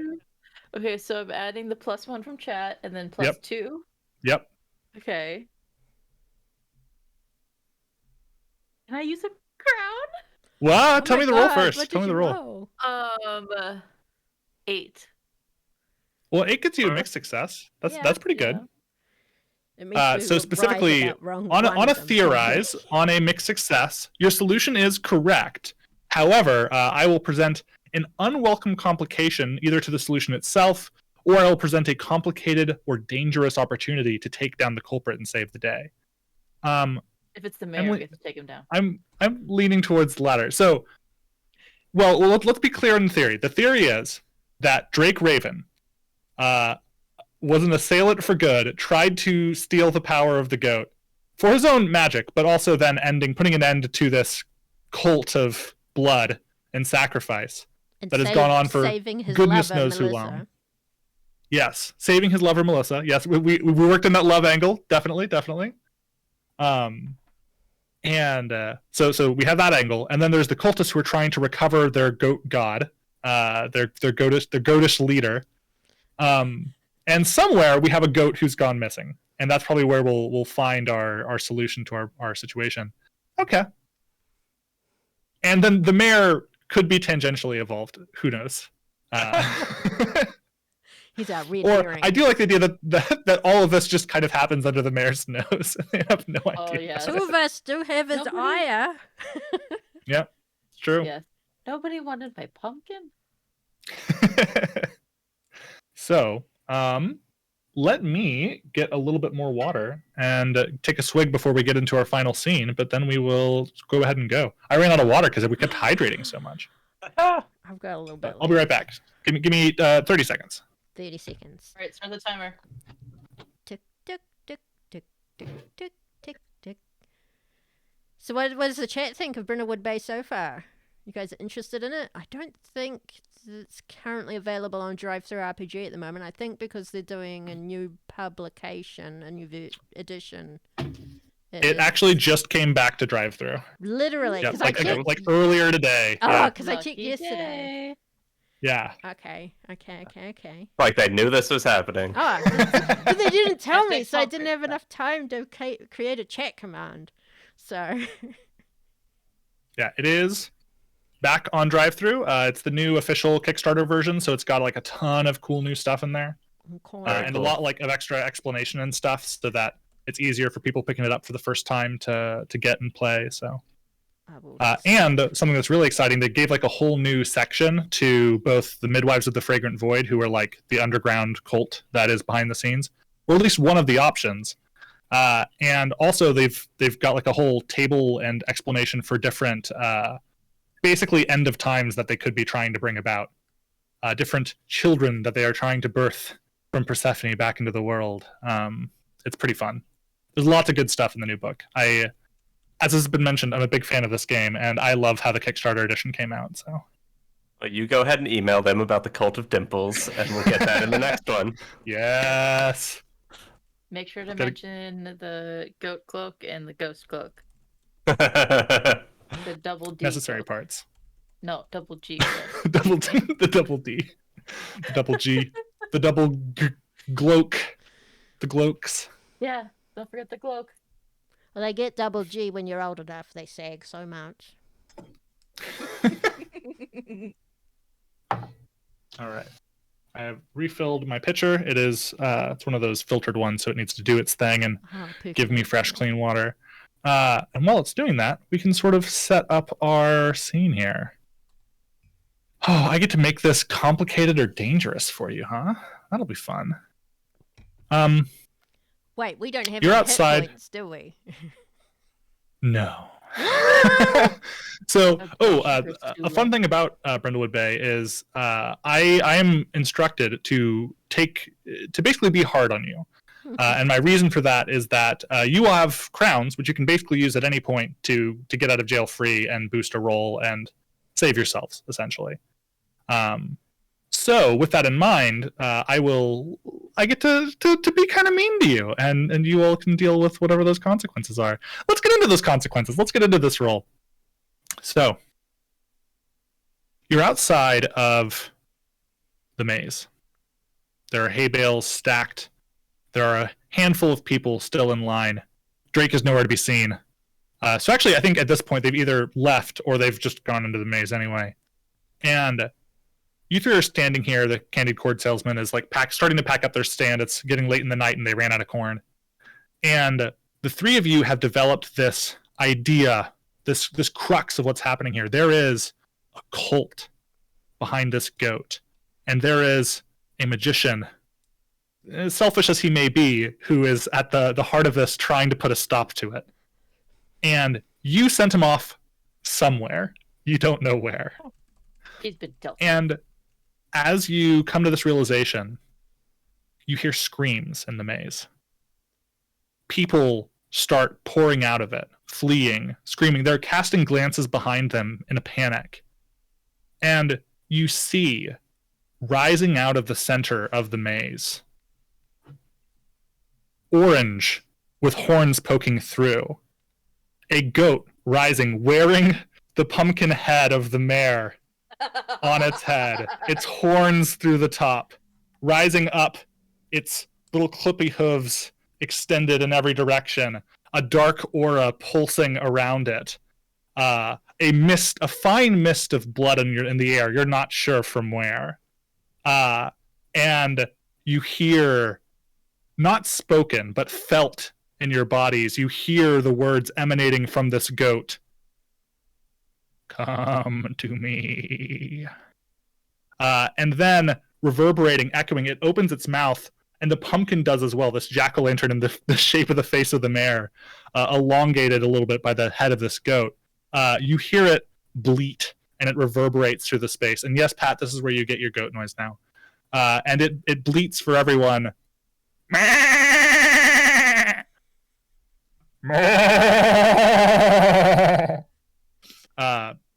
And you feel your body shake. You feel the ground. You see the hay bales, like, some of them just explode into dust and hay that rains down around you. And you hear, and then off to the side of the maze, a dozen bales explode out towards you as drifting into view, sidling up next to you, is a van that is in a condition, and on the side, painted in big letters, Drake Raven. And the door pops open, and hair greased back as I think like it's doubled now the amount that's in there. I think all of the product has been used now. Drake's entire body mass is now on his head, in the product in his hair, and he looks down at the three of you and says, "You need a ride?" Is it a dark panel van with tinted windows? Because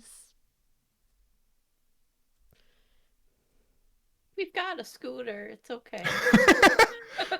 And he's like, "Yeah, that's for the best." And he like steps out of the car and he's like, "I went through those hay bales and the engine won't start now anyway. So After all this, I've got a good mechanic. I'll give you the name. But the floating form of this goat god drifts towards you, hay bales misting and floating about it in like sort of this tornado type situation as it comes towards you. What do you do? I gotta wait till the exact right moment and then get it with the sacrificial dagger I've got in my purse. Gotta wait till it's close enough. It's not very kosher, but I have to do it. Could I make a Maven move? What move? I have the MacGyver. Yeah. What are you thinking? What is your goal? My very bare high-level goal is to send this either the mobility scooter or the van directly at the goat. Okay. So No, I'm digging this. So like with the keeper and the other players, we all have to do it together. But so my proposition of an object is the mobility scooter or the van, whichever one you guys think is best. well, the van's and not then you guys working, but propose, we I can think. set some hay bales up to do a little ramp so the scooter can jump. Also, you have a +1 from Hazel. Hazel Azazel. Thanks, Joe. Aw, thank you. Actually, I love the idea of the hay bales. So I think the thing I will add that is on the scene is there's still the sign left over from the candied corn place that could serve as a ramp. Oh, thank you for that. Hydrate.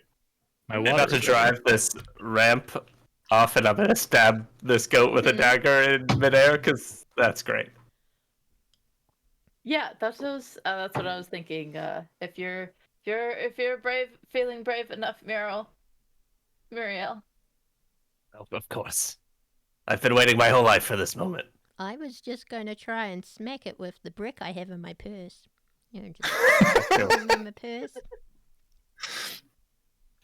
Okay. Do you have to roll anything for your MacGyver move, or do you just get to use it?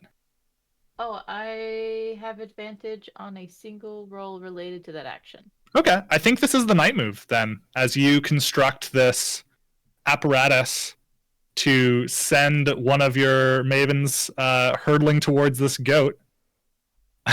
Go ahead and what are you worried will happen? What are you worried about?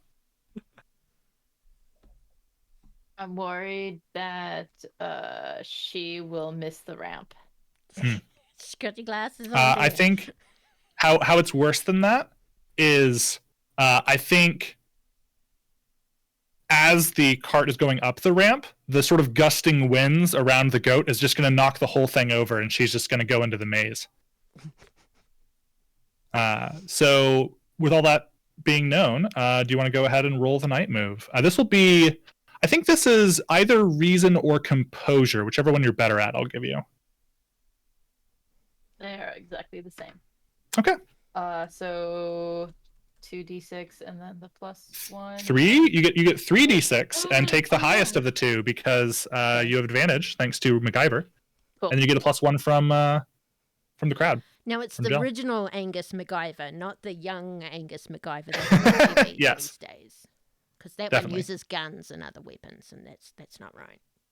We just It's use not MacGyver. bricks and ritual daggers. So take the highest 2 plus your reason plus 1. +1. We don't believe in the goat. 7. 7. Wow, So on a Adele. mixed, I rolled a 1 and 2 3s. so on a mixed success here, this is what I'll tell you will happen. So I'll give you the opportunity to spend a crown if you'd like. But first, I'll tell you what will happen. On a mixed success, Muriel will make it up the ramp and head towards the goat. However, mid-air, Muriel is going to get knocked off by the wind and sort of land in among the hay bales. And the scooter will hit the goat, which will certainly be something, but it's not necessarily what you're aiming for. That I will say is what will happen.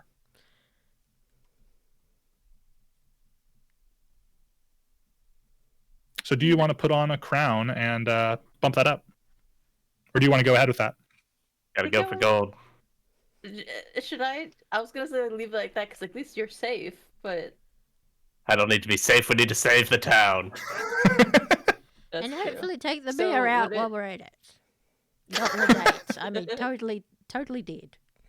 So okay, so if I take a crown, I can do a crown of the queen. Or a crown of the void, either way. Okay. Either one works. Okay, let's see. It honestly wouldn't be a one-shot if my character didn't die. It's kind of par for the course. Kind of your thing on brand.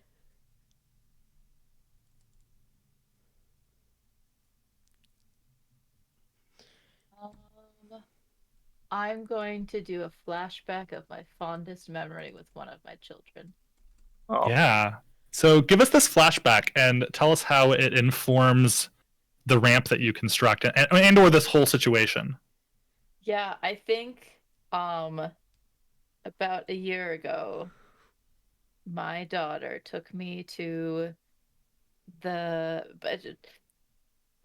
I was visiting her and she took me to a local Halloween festival and they had pumpkins lit up everywhere and she insisted that I ride in a mobility scooter although I can walk fine on my own. And it was very difficult getting up and going around there. There was no ramps, there was no well-paved sidewalks. So from that experience and complaining heavily to my daughter about the whole thing, I have gained a better appreciation and knowledge of how flat a surface must be for a mobility scooter or wheelchair or walker in order to cross it safely. And So you get the quickly. grading perfect on that ramp. Yes, like on the ramp, and then also a little bit on the ground before it. So Muriel, then you sit down on the mobility scooter, get it lined up for the ramp. I have to ask though, as Muriel goes to do this, Bill, is there anything you do to add to this situation? I'll give you the opportunity to Oh, insert your bet. I reach Can I give into you my a purse. suggestion? Oh, yes. Go ahead. Go. No, you go I first think because you're mine's a dumb one. But please put googly eyes on the scooter. That's exactly what I was gonna do. I reach into my purse and pull out the biggest set of googly eyes I have, and affix it to Yeah. the front by the little headlight that they have there. Yes. And point out to Muriel, you press the rabbit button, not the turtle button. Rabbit button fast, turtle button slow. Oh, I got it. This Good goat won't know what hit him. Also, this is a little bit of a stretch, but you add on these googly eyes, maybe you paint on a little bit of a face. You have this sort of moment between the three of you before sending Muriel up on her way. I think I'm going to call this the cozy move. You're engaging in Muriel's activity, which is painting, on this. Bill's activity. Which is Oh, you're right. Sorry, you're engaging Bill's activity. Yes, sorry. Nice. Painting on this. Can you like double up on a cozy move? Because I would definitely try and slip some lemon squares into her Well, purse. I mean, you certainly can, but as long as one of you is engaging in your cozy activity, then it applies.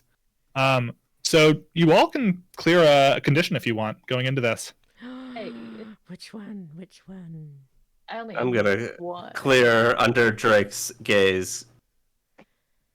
Ire of the mirror. Drake white can't as a touch this. sheet. Exactly. Let's get rid Drake's of intimidated. white as a sheet because. I think Bill has certainly reclaimed her confidence. Certainly. Mm-hmm. Mayor is Screw them impressed with here. my infrastructure design. Yes. You construct this. You add the googly eyes. You send Muriel off with a pat on the back and a lemon square. And Muriel... And a dagger. You ride Dagger up, in the basket. So you've got to grab it at the last moment. hitting it at speed. Muriel. Muriel... Let's imagine that we taped the dagger to the basket. In the yeah. front. Whatever Like a I use bayonet? to affix the googly eyes is what I'll use to affix the dagger, if that's what you want. Yeah. I also have scotch tape. We can just. Muriel, Oh, yeah, of course. I'm into it. I need a night move from you. This is going to be composure. I think thanks to just having your cozy moment and shedding some of your conditions, I think I'm not going to give you any disadvantage with this. This is going to be a regular roll. What are you worried about? What are you worried might happen? Muriel, you've got a +1 from Miah. Oh, yeah. Even better. This is like a big... It's bigger than a goat and bigger than a jack-o'-lantern, right? Yeah. I'm worried Bigger I'm than going to both get together. swallowed by this big jack-o'-lantern mouth. It's just going to eat the whole thing. I think how it's worse than that, it's going to eat you, and you are going to join it in its conquest of this town. All right, let's see what happens. So I got +1 my composure, +1 from the crowd. Yeah. Let's see. You are the goat, Muriel. No, we Be don't the goat want- you want to see in the world. Yeah. That's 8 on the dice, +2 is 10. Yeah. That. You do what you intend to do. You hold steady. Muriel, describe the scene for me. Yes. Describe it for me as you launch into the air on this motorized scooter. Oh, it's slow motion, obviously. Yeah. As I gain air, there's just like corn and hay flying behind me, and it's just the perfect center mass of this goat, and the goat just looks so confident at first, and then sees me coming, and just fear in these horizontal pupiled eyes as I get closer and closer, and you just see this old lady lean back in the chair and just lift her 2 middle fingers in the air at the goat as it just runs right through the center mass, taking it down. Yeah, I think like a thrown spear coming off of this ramp, the mobility scooter, dagger at the point, hits center of mass of the goat. You bring it down into the hay.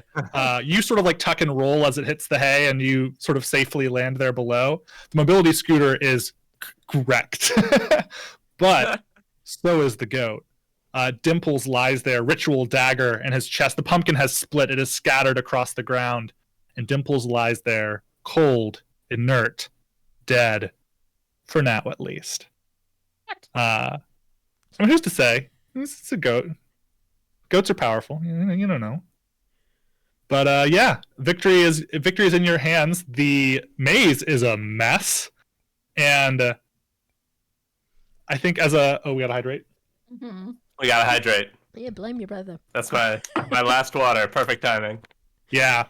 Oh, and just as one little extra detail, I think as it hits the ground, the mobility scooter, one of the wheels like pops off from the impact and bounces over you all and down into the center of town. And you hear, it's far enough away that you can't quite see it, but you hear it hit something and then a ding and then a splash as a wheel from the mobility scooter dunks the mayor one last time. Yes. Yeah. And that, I think, is where we're going to end the mystery. And what I like to do with one-shots is we're going to do a closing set of cozy vignettes as well. So we're going to hop around between the three of you, either later on this evening or the next day or the next week. Just what's going on with your maven now? How is their life different, or what are they going about that's the same? Give us a little closing scene to tidy up with your maven. We could do it in the same order or just as soon as you have them. Either one works. I got a final scare one, so I'll go last. Okay. Okay.